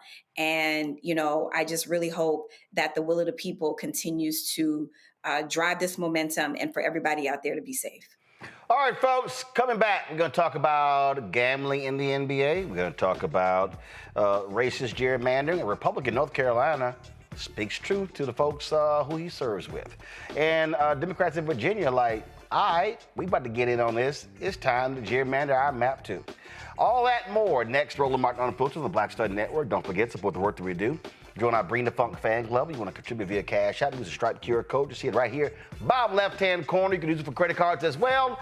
PayPal's R Martin Unfiltered. Venmo's RM Unfiltered. Zelle, Roland at RolandSMartin.com. Roland at RolandMartinUnfiltered.com. And of course, checks and money orders make it payable to Roland Martin Unfiltered. P.O. Box 57196, Washington, D.C. 20037-0196. Back in a moment. Nicole Cole knows the cornerstone of a successful life starts here. Virginia Public Schools gave Nicole an excellent education. They helped her become a small business owner, family financial planner, mother, and community leader. Now, after 4 years on the Spotsylvania School Board, Nicole is running for delegate to meet the needs of all students. As our delegate, Nicole will fully fund our schools, raise teacher salaries, and help graduating students stay in our communities. Nicole Cole for delegate. For us, for our future. In the military, I gave orders, and they went a lot further than they do around here. If there's one thing I've learned as a mom and foster parent of more kids than I can count, investing in their future isn't a choice. In Richmond, I'll fight for Stafford's fair share for our schools. Smaller class sizes, better teacher pay, and more vocational training. I'm Stacey Carroll, and I'll fight to get our kids' future in order. Josh Cole became a pastor and delegate to serve his community. That's why Josh is fighting to lower costs for families hurting from inflation and make sure we can all afford quality health care. But Sean Steinway has embraced his MAGA backers who support Trump's mass firing of federal workers and the MAGA plan to ban abortion with no exceptions. We deserve better than Sean Steinway. I'm Josh Cole, candidate for delegate, and I sponsored this ad. Hey, this is Motown recording artist Kim. You are watching Roland Martin Unfiltered. That boy, he always unfiltered though. I ain't never known him to be filtered. Is there another way to experience Roland Martin than to be unfiltered? Of course he's unfiltered. Would you expect anything less? Watch what happens next.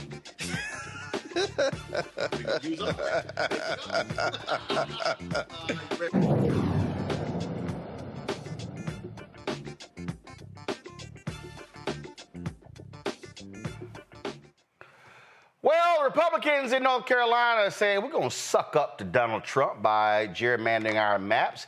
And, of course, that didn't sit well to some Democrats there in North Carolina. One of them spoke out on the floor. The Republicans got so mad, they just struck his comments from the record.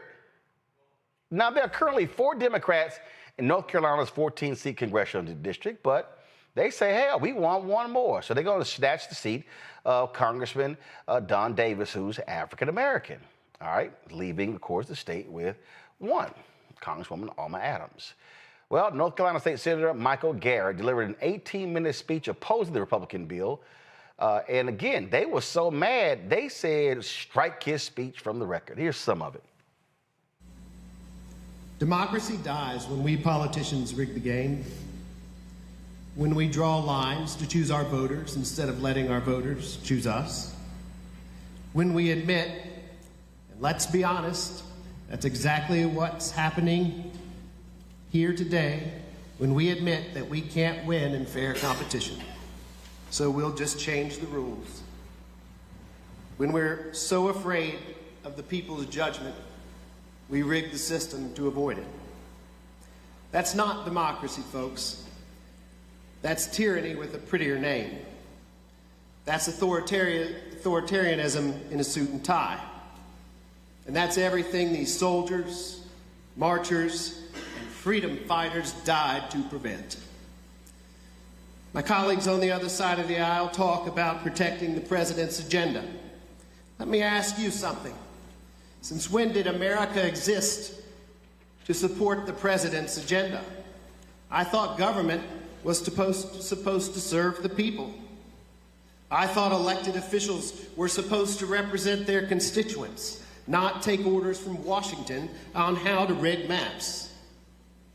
I thought we fought a revolution specifically to establish that no one, not a king, not a president, not anyone, is above the will of the people. The president said he's entitled to more seats. Entitled? That word should chill every American to the bone. No elected official is entitled to anything, except the privilege of earning the people's trust. Now, the governor and there cannot veto a redistricting bill because state constitution forbids it. Democrats in Virginia said, yeah, you know what? It's time for us to get in on this game. And so, guess what? They announced that they are going to do the exact same thing. So go to my iPad. This is the New York Times story. Virginia Democrats plan to redraw House maps in redistricting push, and they make it perfectly clear. Virginia Democratic leaders said they are going to do this. Democrats hold 6 of Virginia's 11 congressional seats. They could very well grab 2 or 3 of those now. Of course, Abigail Spanberger, who's running for governor, has not, she actually initially said she would not make this a priority. Something tells me that if she wins, Louise Lucas in the Senate and Don Scott in the House gonna make her make this a priority. This is exactly how Democrats should be responding. What was shameful to me, Nola, was this idiot Republican, I think the Speaker of the House, he goes, well, we're doing this because what they did in California, as if he completely forgot that California did what they did because of what happened in Texas. Absolutely. And it's these rhetorical games that they play. They continuously lie. As someone mentioned earlier today, you tell the same lie over and over and over, and eventually it becomes the truth. And it's just more of the same. It's not anything that's based in reality. And I'm happy to see the strategy, because like we just talked about in the last segment, we are at the point of this thing, folks, where the Democrats, they have to come out swinging on the offense, because this thing where we are right now, this man is literally bulldozing the White House as if it's his house. And who's to stop him from going any further? Not only is he completely, demolishing the legacy of, first ladies and all the work that they've done, but this is more of the same of Trump saying, I am declaring myself the king. I am making myself the king. So Democrats have to respond. Otherwise, there won't be a country to respond and or try to protect, protect, because it'll be all gone at the rate in which this man is just plowing through laws and norms. I mean, it's astonishing. Here's another video here. 84% of North Carolinians oppose, Greg, gerrymandering. Listen to this. Hello, my name is Raina Walters Morgan. I currently serve as the Vice Chair for Civic Engagement and Voter Participation with the Democratic National Committee, but most importantly, I am a North Carolina resident. We need to tell the truth that this started when President Trump asked the governor of Texas to find seats. Republicans in Texas indicated they hadn't used race in their maps previously, but changed their story, lied under oath when they were asked to find these extra seats. And also for California context, this referendum is for voters to decide whether to give legislators the ability to redraw those maps. They are not drawing them on their own. Voters are very much involved in the process in California, unlike what's happened here in North Carolina. This map in North Carolina puts Washington, D.C. over the people of North Carolina. There was a study recently that found, a survey recently that found that 84% of North Carolinians do not think it's acceptable for politicians to draw districts to give their party more power. We need to do more to protect the voters of North Carolina. Thank you. But when you have the power, they're going to use it. And again, you have to fight power with power, Greg. That's true, Roland. You know, and this is to the young people, because, you know, your audience includes intergenerational. So many people watch and rewatch and share.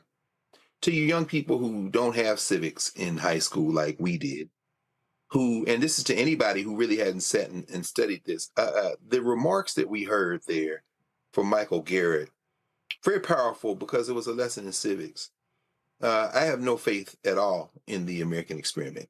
You know, I'm a descendant of those who were human trafficked. I think it's absurd for any African to look at this as some kind of reliable system. That being said, I have absolute faith in the possibilities of humanity and the human spirit. I just don't wed it to any particular state formation, any particular government, any particular society. But when you hear people talk that way, when you hear someone say, since when did America exist to protect the president's agenda? I would answer him and said, it always existed to protect the president's agenda when it aligned with white supremacy, sir. But theoretically, when you push back in that form, you're inviting us to get off the bench and into the fray, getting off our asses and get into the fight. And on that front, he is absolutely correct. When you follow that with the statistic that you just quoted, which blew my mind when you said it, you know, more than 8 out of every 10 person poll said they're against it. What you're seeing is a frightened, dying white nationalist minority in this country, which reveals the fact that white nationalists have always been in the minority in this criminal enterprise. Now all that leaves is the question of what are the rest of us going to do about it, as your friend and brother and now our ancestor Joe Madison would say. I think it comes down to this gerrymander issue that the Supreme Court, in its feckless attempt to enshrine white supremacy over the arc of the last 20 years by declaring that political gerrymandering is okay and racial gerrymandering isn't, but that racial gerrymandering is colorblind and it can be white people saying that you're diminishing our voting strength as well. I think that the evisceration of the Voting Rights Act and the attempt to shore up this dying white nationalist minority is now on the verge of backfiring, because when California has done what it's done, when you hear, as you say, Davis and Lucas in Virginia saying we're going to do this, and apparently they're going to call a meeting on Monday, and I'm sure you will have talked by then to Don Scott. I mean, not Davis and Lucas, but Lucas and Scott. You're probably going to talk to the Speaker Scott, before then, I'm sure, if you haven't already done it. Now all bets are off. Watch what happens. Mitch Daniel in Indiana, no flaming liberal or even centrist. The former governor is like, hey, Indiana, I beg y'all not to do this. Why? Because he can see the future. Every last one of these hillbilly hordes that 20 years ago decided to try to take over the legislatures and try to run this white nationalist thing by giving the federal government a proxy to run white nationalism by taking over the state legislatures, now they can only steal so far. Why? Because when you gerrymander to the extreme, you're putting your other Republican seats in jeopardy. And now at the federal level, see, they love the federal government when they're in charge. When they're against it, they want to dismantle it. And we saw federal spending is up over last year. It hasn't shrunk. It's actually expanded. This zealot who is over at DHS, Honey, who is talking about we're not using voter data to purge the voter rolls of illegals, as they call them. No, you're working with the Department of Justice, very likely, to do just that. They can't rig it. They can't rig it. If everybody starts gerrymandering, they are in deep trouble. This is their last little chance to get past the graveyard on this one. And I think they know that. That's why the thing's getting desperate. And this is why you have to play chess, Reese. What I mean by chess, you know, Democrats have historically not focused on courts. I remember, listen, when Rahm Emanuel was Obama's chief of staff, he was very profane in saying, he said, against shouting at progressives over Supreme Court. He didn't give a damn about the Supreme Court. Well, now we see the result of that. And so here's a perfect example. This is from Democracy Forward in North Carolina. So check this out. In the North Carolina House, Democrats got 51% of the vote statewide. Republicans got 48%. Yet Republicans have 59 of the seats and Democrats just 41. This is because of partisan gerrymandering. Now, let's go to the Senate. Perfect example. Look at this here. Democrats, 50% of the vote statewide, 48. When it came to the Senate seats, it's 60-40. Now, somebody watching saying, well, I mean, they control it. No, this is why 2026, lots of money has to be spent to re-elect Anita Earls to the state Supreme Court. And in 2028, 3 of those Republican seats are up. Democratic donors, strategists should be saying, we are going all out to win those 3 seats. Because if you win those 3 seats, then what you can do, file a lawsuit, have the Supreme Court declare partisan gerrymandering on the state level to be obsolete, forcing maps to be withdrawn. See, that's the chess being played here. Look at what happened in Wisconsin. They mobilized in Wisconsin. They organized in Wisconsin. They raised money in Wisconsin. They won 2 critical Wisconsin Supreme Court seats. And that Wisconsin Supreme Court, Democrats in control, brought back ballot drop boxes. They ruled partisan gerrymandering to be unconstitutional on the congressional level and with the state maps. That's how you change the game. Yeah, that would be like too much like right though. I mean, where are the Democratic donors at? They too busy trying to sit up there and still go back, listening to the white consultants, you talked about it earlier, and go after these diners, these white diner voters in Ohio and shit. I don't know that we got the people of conscience on our side who's willing to cut the check. They willing to have galas and wear fancy gowns and get nice awards and shit. But who's willing to do the dirty work? Who's willing to really do the nitty gritty stuff? I don't really see it on our side, unfortunately. Pet projects here and there, yes, but the way that Republicans have for decades activated, you can call it dark money, you can call it whatever the hell that you want to call it, but they have activated to solidify power. We don't have that same energy because we have wasted almost a year. I mean, we're coming up in a couple of weeks of a year since Donald Trump won the election. And I don't see a damn difference from Democratic donors that shows that they recognize the gravity of the situation, recognize that with the federal government waging assault on our civil rights, waging assault on our institutions that support the kind of work that support democracy, that support citizenship, they are still, are they with George Clooney and like, Cuomo, where the fuck is y'all at? I don't see nothing from them. I don't think that the cavalry is coming. I don't think that the cavalry is coming from the Democratic donors. This is going to have to come from either people feeling enough pain to say, we ain't taking this shit, or people organizing with very little, with the scraps, and making do with that. Because I don't have any faith, and I haven't seen any evidence that the people who have the means are going to do a damn thing about what we're seeing happen right now. Greg mentioned what happened in Indiana. Republicans there announced they don't have the votes to gerrymander the maps, and they have gotten a full court press from Donald Trump and J.D. Vance. Here's Pete Buttigieg, former mayor of South Bend, Indiana, speaking about gerrymandering there in that state. I would call it shameless. I was going to call it shameless.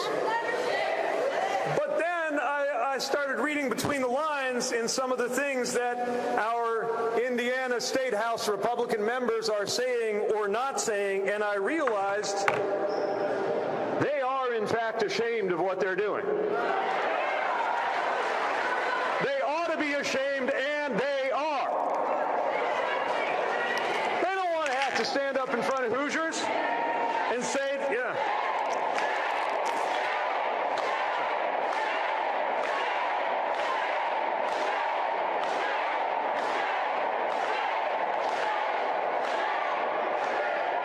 They don't want to have to stand up in front of the people of Indiana and explain why, of all of the things they could do with the power that they have gained by being in these offices, that this is what they did. They don't want to answer for being controlled by Washington like this. And so they're hesitating.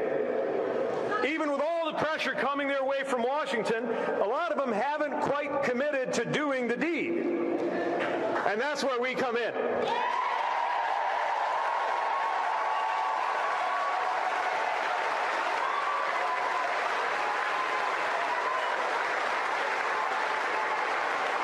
Now is our chance to talk to, yes, get a hold of your legislator, but also get a hold of your conservative cousin who knows just as sure as you do that this is wrong, and have them get a hold of their legislator. It is time for all of us to encourage our Republican friends in this state house to show some backbone before it's too late. Right now, folks, they're not going to stop. They're going to keep going. And I'm telling you, the way to defeat them, also at the ballot box. If we turn out massive numbers, to Greg's point, we can overwhelm them in districts where they are favored on paper. It's all a matter of who turns out. All right, y'all, we come back. Talk about getting turned out. Ooh, massive gambling scandal in the NBA. Ensnares an NBA head coach, an NBA player, former NBA player, now coach, tied in with the mafia. This story is insane. We'll discuss next right here. Roland Martin Unfiltered right here on the Black Star Network. Back in a moment.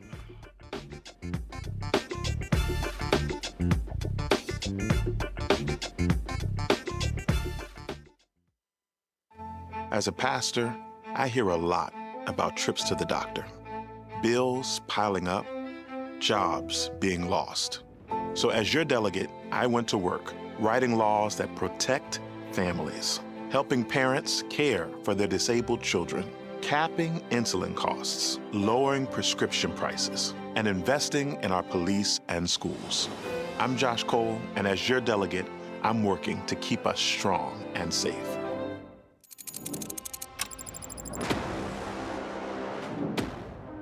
Afrotech, it's a lot of beauty, a lot of brilliance, a lot of intellect, a lot of innovation. Companies that are most diverse are more profitable.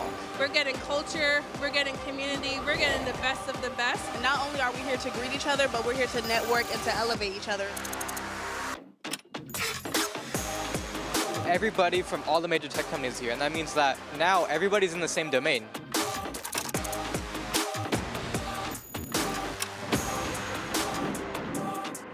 This is the premier event every year. This is really where we could take off. You can go fast by yourself, but we go farther together. This is where you're supposed to be.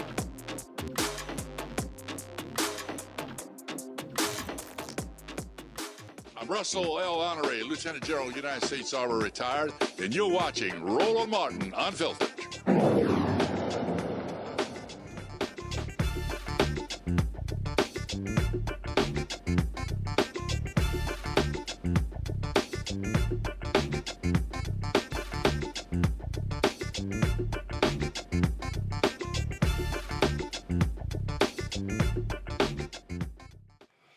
Portland Trailblazers head coach Chauncey Billups, Miami Heat player Terry Rozier, and former NBA player and current Cleveland assistant coach Damon Jones all arrested today by the FBI in a nationwide gambling operation that they said involved the mob as well. Several $1 million were being ripped off from various gamblers.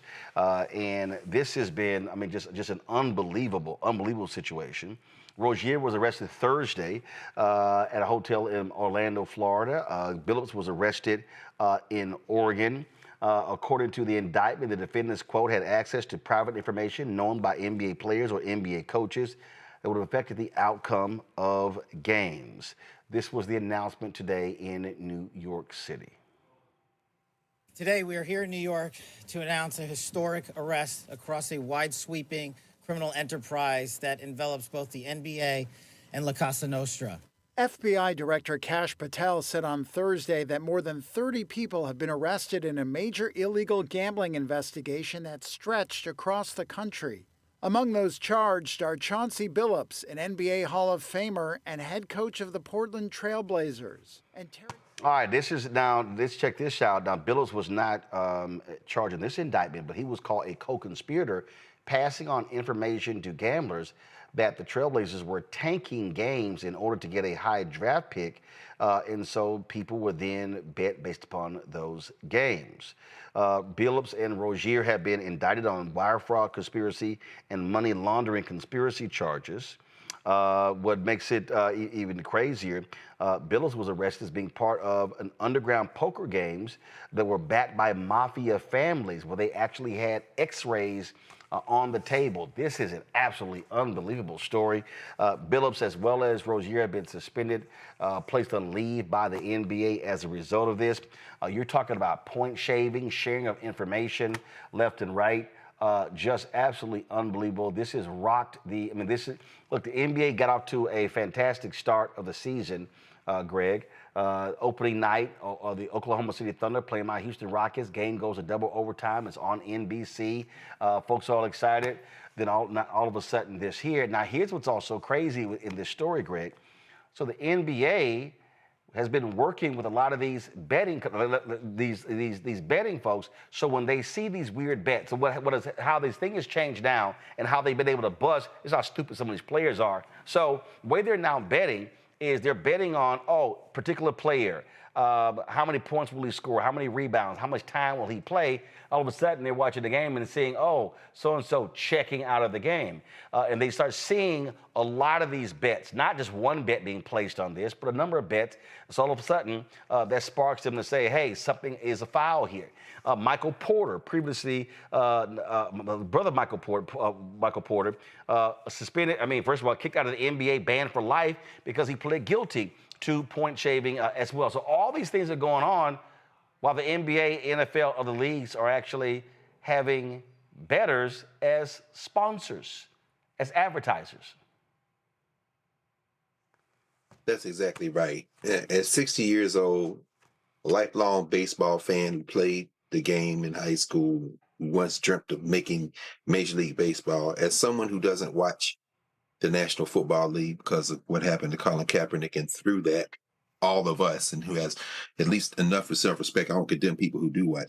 I would say that there's nothing new in this. Gambling and betting and American sports goes back to when they had us on the plantation beating each other up in the sport of boxing and placing bets. So there's nothing new here. I mentioned baseball because I think about Pete Rose, wherever he is at this moment, who isn't in the Baseball Hall of Fame because they sprayed this perfume all over Major League Baseball, calling themselves having some integrity of the game motive, and kept him out of the Hall of Fame. Meanwhile, people betting on this stuff all the time.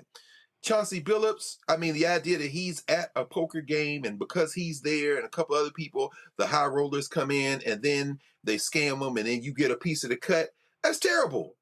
The fact that, people are saying, well, my foot hurts and so I'm not going in the game, as they say that's what Rozier did, and then you're going to be able to bet on my productivity in the game. Well, that would be a lot more concerning to me if, as you say, you didn't have an ad on every 30 seconds betting on how many beads of sweat will fall off the nose of LeBron James between quarter one and quarter two. You're betting on everything. I don't think it is possible. And by the way, Kash Patel, who just loves the cosplay, don't they all love the cosplay with his little FBI windbreaker on? It's La Cosa Nostra, not La Casa Nostra, but then you're an idiot. So therefore, I can forgive you on that. Listen, you work for the biggest criminal in the world right now. His name is Donald John Trump. The idea that any of this stuff can be washed into an integrity of the game, we're way past that. If you want to put these guys in jail, if you want to indict them, fine. But it's not going to, you can't ignore the fact that, forget the pro sports in terms of the official pro sports, They're paying what's the cap, Roland, at the University of Texas now for an offensive lineman? Is it $800,000? Something like that. Well, actually, I think I saw a chart. University of Texas second highest in terms of their paying players. Ohio State's 1. UT, I think it's Texas is 2 or 3. Roland, I guess I just end with the question for you, brother, and for all of us. How in the hell are you going to start talking about policing gambling in sports when you're talking about that kind of money in quote-unquote amateur sports? I mean, I don't know where this ends. Well, first of all, I've never called it amateur sports. I just called it minor league sports because it was always professional. And I mean, what's so crazy here is Reese, you're Chauncey Billups, and this is him leaving the courthouse in Oregon. It's like, dude, you're making in excess of $5 million as an NBA head coach. Granted, these are allegations, and you are putting understand, he literally could be kicked out of the, not have anything to do with the NBA for the rest of his life. You're talking about forget, because before he was a broadcaster. You ain't broadcasting, you ain't coaching, you ain't signing, you ain't showing up at any arena, and so this is serious here. And it was this investigation also did not start in the last 6 months. This has been going on for several years. Yeah, I mean, if the alleged conduct is true, it's indefensible, it's irresponsible, it's reckless, and it's unnecessary. I mean, how much money people have to have? You got to cheat on top of being rich, on top of having fame, on top of having a job, a steady income. There are people going to work right now, TSA, air traffic controllers, military people, veteran, that ain't getting a check. And they ain't lying, cheating, and stealing. So I will never be one to defend this kind of behavior. But what I will say is, while y'all investigating gambling and all this other kind of shit, investigate the stock market, investigate all the motherfuckers who made money because Donald Trump said, today is a good day to buy the stock market because he was timing his tariff announcement. Oh, absolutely. Absolutely. Very, very strategically. Let's investigate that too. Let's investigate all this crypto that Donald Trump is involved in. Right. These little Bitcoins and meme coins and all that shit. Let's investigate that too. Let's investigate what Cash Patel is doing in terms of his expense report. And is he paying back all these flights he's catching to sit courtside here and sit in this suite in this box? Let's investigate if he's receiving improper gifts, if he's paying market value for these tickets at all these sporting events, because I didn't think that the FBI paid that much. So let's make sure that you investigate everybody and every kind of gambling, every kind of speculation. Let's investigate everybody. But we know that in Donald Trump's America, you ain't getting no pass if you black. Make sure your paperwork is together. Make sure you ain't got nothing that they can get you on. Because they'll still lie and cheat and make up some shit. Tish James, Lisa Cook, I can name more. But to the extent that you don't have to give them something, don't give them to them. Don't make it easy on them. Well, check this out, Nola. This poker player named Matt Berkey, 2 years ago in a podcast, talked about this very thing that they were indicted for. Check this out. Okay. It is. There are a lot of stories about it. There's one that cropped up. This must have been like 5 years ago, 2019-ish, I think, 4 years ago, where there was this game. It started in LA and then it came to Vegas for a few days, and it was all built around Chauncey Billups. And I had heard about the game, and the person who told me about it was like, look, I know the game runners. I'm telling you 100% this game is on the up and up. And I was like, well, I know a lot of the people that are involved, and I'm telling you 100% that it is not on the up and up. Yeah. And, we kind of went back and forth, and I agreed that, like, I just wasn't going to go play it. But I had some friends who went and played it both in LA and in Vegas. And it obviously, like, was for sure confirmed to be cheated. Mm-hmm. Like, people who clearly didn't even understand the rules of No Limit Hold'em are just, like, jamming hundreds of big blinds in with, like, a gutty and then just drilling it. Yeah. Only the pros are losing. Like, how is it figured out? Like, it just... I can't remember if this was the game where... No. Over the loudspeaker? Yeah. No. Okay. That was Peart. Oh, okay. Well, it's still, I mean, it's not like Chauncey and Pierce don't know each other. You know? I mean, that right there, I mean, the guy was talking about how these games are rigged. And again, when you start talking about, when you hear phrases like NBA player, coaches, mafia in the same headline, that is not what the NBA wants to be talking about. Not at all, because Roland, to your point, everybody was excited that the NBA was back. Charles Barkley was in rare form. Is he on Ozempic? You know, like the conversation was like, oh, this is a bright spot. And now we wake up to this news. And the first thing I say to my mind is like, okay, I'm not black, I'm OJ. Okay. You know, status will not keep you safe in Trump's America. We knew that before then, but to Reese's point, it's even more salient now. We cannot, people that have profiles, people that are, you know, out there, you have to be careful about how you are moving. And this didn't just happen. It's been going on for a while. And, you know, I hate to say that Black people, you know, we have to be extra vigilant about how we move. But you know what? That's just the reality of the thing. Yes, we have to be extra vigilant about how we move because we have targets on our back. If you have any sort of profile, if you have any sort of influence in the Black community, you have a target on your back. And I'm even more angry because, you know what? I'm gonna just keep it real. Like, I grew up at the racetrack in New Orleans and I can't stand gambling. Like, as a child, I just remember people like betting on their rent and their mortgage. And I'm like, well, this doesn't make sense to me. What the hell were you doing now? What were you doing now?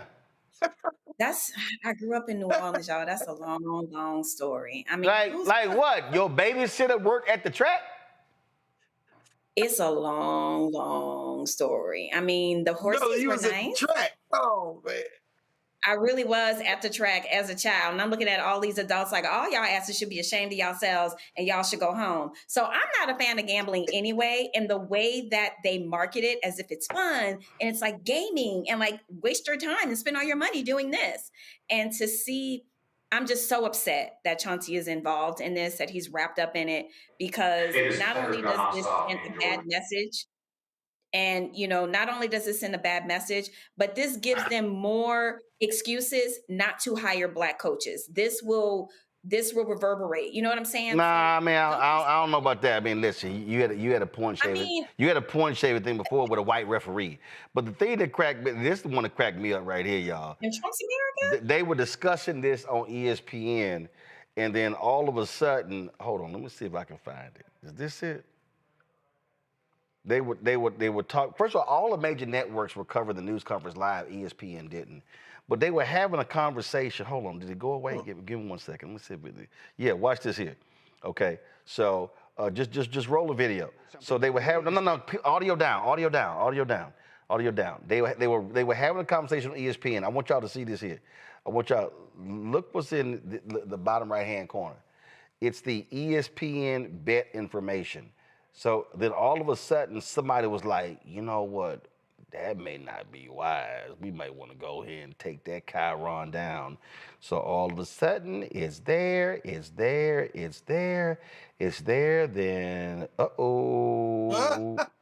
we might want to, let's go ahead and drop the lower third. There it went right there. I mean, so here, I mean, that tells you all you. Like, they're sponsors, they're advertisers, Reese, and they're advertising for the league, they're advertising on ESPN, I mean, listen, a deal was just been cut where the NFL is going to have a 10% ownership stake in ESPN, and you got gambling commercials going on there. Bomani Jones said a few months ago when the Porter scandal happened, he said, I'm telling y'all right now, this is going to get worse before it gets better. He said, this is not going to end well. Well, you know, the difference is corporate white betting companies versus the mafia.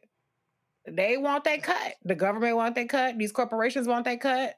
And so, yeah, when you backdooring it and doing all this other kind of stuff, then it's a problem. That's really the big difference of it. But, you know, I mean, I think it calls into question the integrity of the game, and that's unfortunate, you know. But I just feel like when there's a backdoor way where people are getting paid under the table or behind closed doors, then that's the problem. It's the same reason why now we got legalized cannabis. You go to any place where cannabis is legal, and you can go there, you can get gummies, you can get drinks, you can get flour, you can get anything for the same shit that people was going to jail for decades. It's all about how can I get a cut of what you're doing? Not that it's necessarily wrong, but how can I get a cut of it? Y'all, it is it's going to happen again. Just go ahead and bank on it. It's going to happen again. All right. Tomorrow, I'll deal with the Trump administration, of course, running away from the civil rights lawsuits in New Jersey as well as Louisiana. Let me thank Reese. Let me thank Greg. Let me thank No Gumbo Nola. Appreciate that. Nola, like seriously, I mean, like, can you bring a cup by the office or something? Like, I mean, can you provide some? Can you provide some evidence that you know how to make gumbo? Are you buying all the ingredients? Because blue crab is quite expensive in DC nowadays. You got money? Oh, I see the 38 colors of lipstick you be wearing on Instagram. Come on now. Come on. Come on. You know you the queen. We're not about to go for the lipstick. You know doggone well. We're not about to do that. You got the VIP count at the lip bar. You want a $200 pot of gumbo. Even try it. First of all, a $200 pot of gumbo is not necessary. I make gumbo. Oh, okay. You're not used to being pampered. No. First, let's be real clear. Let's be real clear, okay? Because see, mom and dad were here, just other people. Mama made some gumbo. I'm just simply saying, it ain't got to be a $200 pot of gumbo. I mean, now if you try to make gumbo for like 20, 30 people, I don't even know you even own a pot that large. But you keep saying all this stuff. You keep saying it. I don't believe it. I don't believe it. Run me the ingredients. So, that's all you got to do. That's all you got to do. Run me the ingredients. Make it rain. Run me. So you ain't never. Run me my filet. You ain't never run me my blue crab. Run me my Mexican shrimp. Needs to put in my pot. Run me my crab boil. Put no damn. We ain't put no. First of all, we ain't put no damn Mexican shrimp in a doggone gumbo. Oh, really? That's right. Okay. You can't use Louisiana shrimp. Oh, of course I can use Louisiana shrimp, but you're not used to a pampered pot of gumbo. No. First of all, I know. I'm used to gumbo, but you sitting here trying to be all bougie. You got the bougie gumbo. So no, that's what you got. You want a pot of gumbo? I simply said run me the inflation $200 so I can make the pot of gumbo. See again, you got that bougie gumbo. See, I understand that Leah Chase gumbo. But it ain't got to be all bougie like yours. So I'm just saying. Anyway, we're not about to speak on Miss Leah Chase. May she rest in peace. We're not about to speak on the queen. We can. We're going to go ahead and leave the queen on out of this and my lipstick. We can. We can, because trust me, I know who on this panel who was her favorite. You don't. Oh, we gonna go there. Baby, don't. But we can't even verify because Auntie is in the grave. See, Nola, here's the problem, Nola. See, when you say we can't verify, no, boo. Lord. Yes, Miss Chase may have. Miss Chase may have become an ancestor, but boo. I'm sorry, I don't have a video at the ready. We got video. You don't even. I mean, you don't even. It's your show. No. I'm just saying that when you said we can't verify. No, see, you forgot who you talking to. But this is one-sided. No. See, here's the deal. The beauty of video, it comes from the person themselves. Well, my tender personal moments shared with her, they're not on video. Okay, well, first of all, baby. So there we go. All I know is I just know I just know very few people who were allowed to just walk into her kitchen unannounced. Could you? I am very happy for you, Roland, that you have that privilege. You have many privileges in blackdom. Could you? Matter of fact, just let me just go for the people at home. Here we go. For the people at home, control room. Why don't y'all just go ahead and roll? This is for Nola. Roll this, please. Oh, Lord. Oh, God.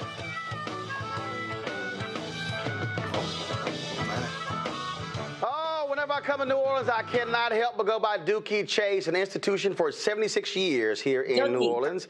And I got a chance to talk with Leah Chase, the woman who's been cooking there for a long, long time. We in Dookie Chase. Where's the chef of the house? I know she cooking something, because every time I come here, I find her in the kitchen. Where's she at? Yeah, I'm not looking for her. She ain't that tall, so. Let's see. How you doing? What's going on? How you doing? You all good? What's happening? Oh, not much. Where's the lady of the house? Oh, she's in her kitchen. Where's her kitchen? This way? Right. Oh, yeah, we going her kitchen. She got her own kitchen. All right. Right here we go. What's happening? What's happening? You know I can't come. You happening. You know I can't come to the city and not see you. Well, I was wondering if you put me down like all the other men. No, darling. How you doing? All the other men put me down. You know, when you get old, they put you down. Well, no, every time I come here, I got to come say, hey. All right. I decided to bring the cameras this time. You always bring your intimidating machine. They're not intimidating. They just always there. They tell the truth. That's right. That's right. What you got? What you up to? Everything, man. Everything I'm up to. I'm getting ready to make a big pot of gumbo, and all right. I cooked my lunch. Got some tomato basil soup over there. All right. Is this cabbage? Cabbage. All right then. One of the few vegetables I actually eat. Oh no! Don't tell me you eat cabbage. I eat cabbage. I only eat like 3 of them. Oh, shame on you. Nothing like a good vegetable. Well, you know, but see, and it's perfect too, because I've been on this 10-day green smoothie cleanse for the last 10 days. So it officially ends tomorrow, so I can actually eat real food. All right. So yeah, timed to coincide with coming to New Orleans. All right, but in New Orleans, you know, we don't serve calories. You can eat whatever you want. All the rice, all the gumbo, all the fried chicken and baked macaroni, the jambalaya. Yeah, but the problem is the clothes you brought, you're not going to be able to fit to wear to the concert. Well, whose problem is that? That looks like your problem, because you got that before you left home. We don't put that. Oh, You see? And you see all those nice shoulders? We put that under your belt. We don't like men with big shoulders. They with big stomach. That means we fed them good. Well, good. Well, yeah, you got it going here. So what's that, Bill? I see some corn and sausage. Oh, I know you like corn. I do. So what's that dish called? That's called makshu, just a little corn makshu. Right. You know, that's a Cajun thing. Okay. But you know, if you can't beat them, join them. Right. So, right. We in New Orleans, in the Creole community, we just call that stewed corn. But they say makshu, okay, it's makshu. So, all right then. And then we have the cabbage, right. A tomato basil soup. Okay. And we're gonna give you a lot of fried chicken. And what's what my man? What he got going right here? Turkey necks. Turkey necks. Everybody likes a good turkey neck. You know, and that's what what's this here that's raw? That's chicken gizzards that we're going to put in the gumbo. Okay, all right. You know, you have to have some gizzards in your gumbo. Really? Yeah, oh yeah, you can't have gumbo. Like first we do the ham shanks in there. You see, I will make that much gumbo. Right. That's going to be about 30 gallons. Right there? 30 what? 30 gallons. 30 gallons. Uh-huh. Now see, I have I can't make small pots of gumbo in my house. You So can't? I can't. That little 5-quart pot, I can't. So I have a 20-quart pot. I have 2 40-quart pots, and the 60-quart. We had to cook that outside. Yeah, because you don't have a big enough kitchen. Oh yeah, no. If I cooked it outside with the Bunsen burner. Yeah. But do you know how to make a gumbo? You know how to make gumbo. All right. Oh my goodness, absolutely. All right. And I like mine spicy. Okay, well, gumbo is always spicy. Now we had a fierce fight on Twitter. So comedian David Allen Greer swears that you must put okra in gumbo. Now I told him no, because my grandmother from Opelousas, Louisiana, my grandfather as well. I said the problem with okra when you put it in gumbo, okra is slimy. I said so if you want it, you fix it separate, then put it in that bowl, but you don't put it in the big pot. Well, that all depends on what you're going to do. Okay. Don't go around here telling people okra gumbo is slimy. It is not. It's because you do not know how to cook it. Well, if it stays, I'm saying after it's in the pot. No, it will not. You just got to slow cook it and cook the okra good. Okay. And I cook okra every day, not slimy. But do you put okra in your gumbo? Not in this gumbo. But tomorrow I will make that much okra gumbo. Okay. So all I will have in that okra gumbo tomorrow is shrimp. And maybe I'll put some crab. But you can make okra gumbo, but okra is a thickener. Right. So we don't use that. We use filet, which is the ground sassafras leaf. Right. See, I use filet. So you and see also I like to keep mine simple. So I use sausage, chicken, shrimp. Now my grandmother used hen. Only problem with that hen a little tough. But it boils in that gumbo, and boy, does it give the flavor. That's true. Grandma was right. Now, what my dad does when he makes gumbo, and he taught me this, so some people like to have frozen shrimp because it's bigger and quicker. But what he does is he also gets the fresh shrimp. With the heads. Well, no, what he does is we devein it, take the shells off, we then boil the shells, and then take the juice from that and put that in the pot. That's good. Now, I'll tell you one thing better that I do, telling him everything, that he'll be running me out of business after a while. I take those shells and those heads, put them in a pot with a little butter, and let them cook down. Put a little water in them. Then I put them in a blender. Shells, everything in a blender. Let them blend, then strain it off. That is like you blend the heads and the shells, and then you strain it. You put it in the strainer, and then you got powerful flavor there. You can do that. No, I haven't tried that because you don't know how to cook. Come on, TT, tell it. Your grandmother knows how to cook, but you don't know how to cook. My grandmother, God rest her soul, she actually could burn in the kitchen. My grandfather too. Yeah. Oh, really? Oh, yeah. Well, in my neck of the woods, men didn't cook. Oh, no. All the men cook in my family. We don't want women in our kitchen. Oh, no? No. My mom taught my dad how to make gumbo and dirty rice. She can't even touch him now. She doesn't even. She doesn't even. If my mama cooked now, that's a miracle. My dad does all the cooking. Isn't that wonderful? That's right. I think that's a nice thing to men to do, but in my day, men were not allowed in the kitchen. Oh, no. Go out there, plow the field, dig the ground, do whatever you got to do. My grandmother had a catering business, so my dad cooked. My brother now runs our family catering business. He's an executive chef in Houston. So good. I used to cook more, but I'm too busy now. So that way, when I go home, in Houston, they do all the cooking. Nothing in Houston but oxtails.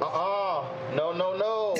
I'm trying to tell you, my daddy. Okay, I'm gonna bring my daddy back next time I come, and I'm telling you, you're gonna say, let him cook with me. I would see how good he can cook. I'm trying to tell you. That's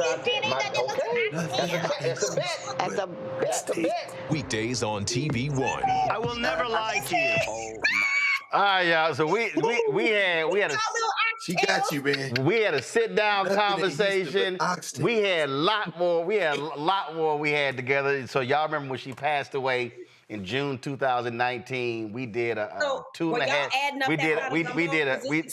We did a 2.5-hour tribute. Y'all can go to our YouTube channel. Y'all can see the tribute. Yeah. It was fantastic. Hey, Roland. Yeah. You was burning at that tribute, man. What's your brother Kwame? You had all the chefs come in. Oh yeah. No, maybe if you front Nola, maybe we can reenact that. You can bring that gumbo in. Ain't they got a big stove back there? It ain't good enough. She ain't doing that. She ain't doing that. That hot sauce is the business, baby. All of that adds on up in inflation Trump town, baby. I don't know what y'all think the prices are like at the grocery store. Anyway, this is the video of the tribute we did to the Queen of Creole Cuisine. Yeah. It was a fantastic conversation. The dinner party we had. So I'll say this here. Are we gonna do? I'm still deciding. I don't think I'm going to do it. I'm still deciding whether I was going to do an election night special. No. You gonna have food? No, we're not. No. So here's the deal. We're not going to do an election night special because on November 6th we are having a special show. with Bishop William Barber and others on white Christian nationalism. So, oh yeah, we're gonna have a special show. So I might do gumbo that night. I don't know, because last time we had cupcakes. I might. No, first of all, you take your little shady little ass. You take your little shady little ass. Okay, last time we got together, I had to leave. So and he ran out the door. Because I had to go catch a damn plane. Yeah. You got that right. Yeah. I had to go. Not a cocktail in sight. I had to go. See? At least you had some cupcakes. I was missing the crab cakes. Huh? You did? Right? Say it again, Reese. Yeah. I said I was missing the crab cakes. You normally have little crab cakes and crab cakes. I understand, but brother had to go. Brother had to go. All right, so I might do that. I might do that when we get together for that special. And I'm still deciding. You know what I might do is, because see, we were going to do it here. I might even decide to have a studio audience. You know what? I might do that. So we're going to have it. You need us for this? Huh? You need us when you trying to figure out that show? He's brainstorming. He figuring it out. Okay. Yeah. See, sometimes you stop running your. See, sometimes you stop running your mouth. See, and let things like. See, this is when you know you ain't no good cook. Cause see, a cook will let things, as Greg said, let it marinate. Let that crock pot thing going. So I'm sitting here. So let's just be real clear. If I decide to go ahead and do gumbo that night, Reese, I'm gonna invite you. I'm gonna invite Greg, but we know who not gonna get invited because you know. Oh no! I'm not coming if Nola can't come. There we go. Okay. There we go. Okay, I see. Okay, Greg, I see you, Greg. All right. Hey, she can bring a pot. Can't you bring a pot, Nola? You can bring the pot of gumbo. She can't bring gumbo. Can you make it about a six? She can't bring no pot. She can't. Like I said, my offer is I will cook when the ingredients are bought. That is my offer. And that right there, that tells you that child ain't no real cook. All right, I gotta go. I'll think about it. I'll think about. Absolutely. I'm King Patty. It's the buying and cooking gumbo for all y'alls. You hear this man? Baby, listen, I told you. People want to know. I got 2 40-quart pots. Run me. What you got? Run me the inflation 200. What you got? Oh my. The inflation 200. What you got? I know what I got, which is why I'm never bothered, baby. We know your gumbo product is thin amount of meat. I don't know. The people are watching. Now everybody want to know. You know. Oh, they didn't want to know. Ain't nothing worse than somebody making some gumbo and all you got in your bowl is 1 shrimp, 1 andouille sausage. That's why you gotta run them coins. You gotta run the coins. Oh no. My gumbo ain't never had a shortage. Of meat. That ain't never been a problem. You gotta Venmo, Zelle, PayPal, run them down. Yeah, it might have to. When you beefing with Don Cheadle one time? I forget. Oh no, it was. If everybody want to know, y'all just go. Y'all gotta do is y'all gotta go to Twitter and type in #GumboWars. #GumboWars. Yo, it was Don Cheadle. It was David Allen Greer. Keisha Lance Bottoms put her little thing in there. And we just like Keisha gone with your Zetarans.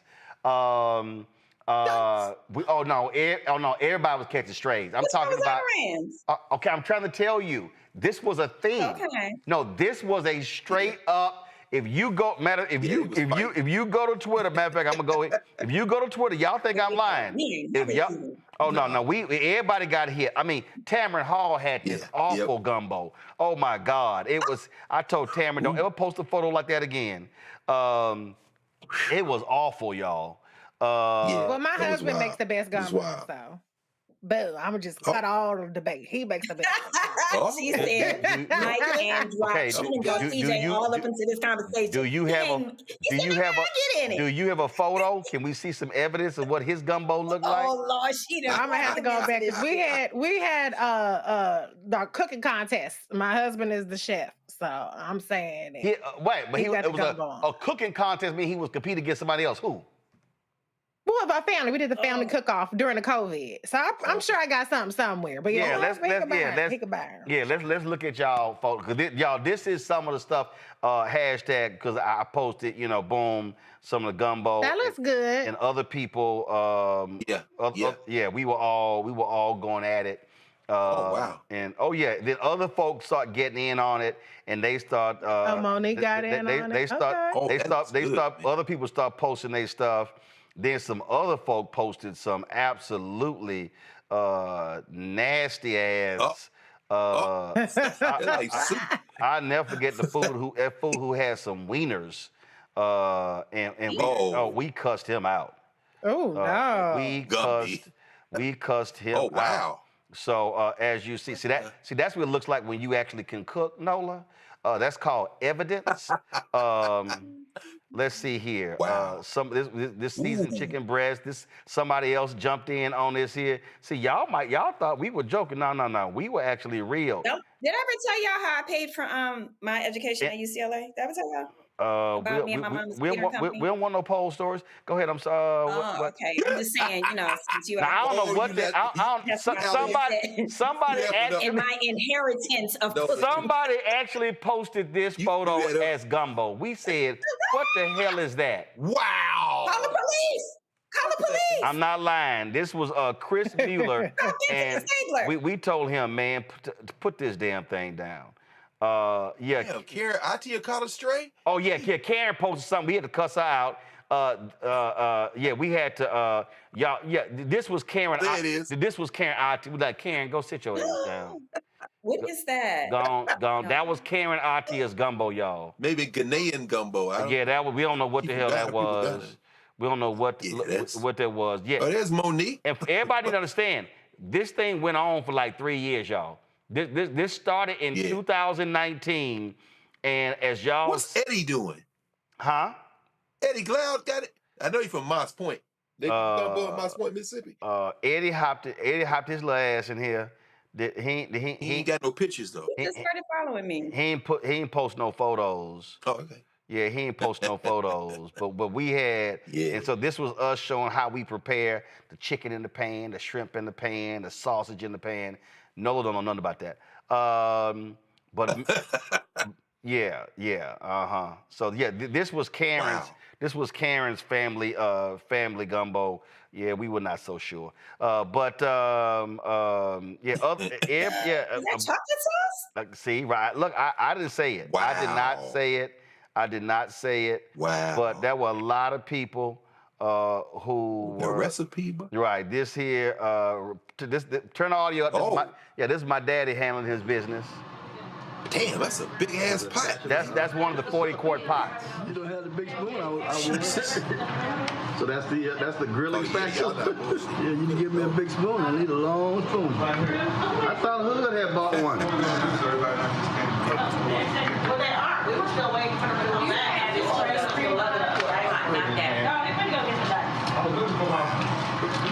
So that's a 40-quart. That's a 40-quart right there, baby.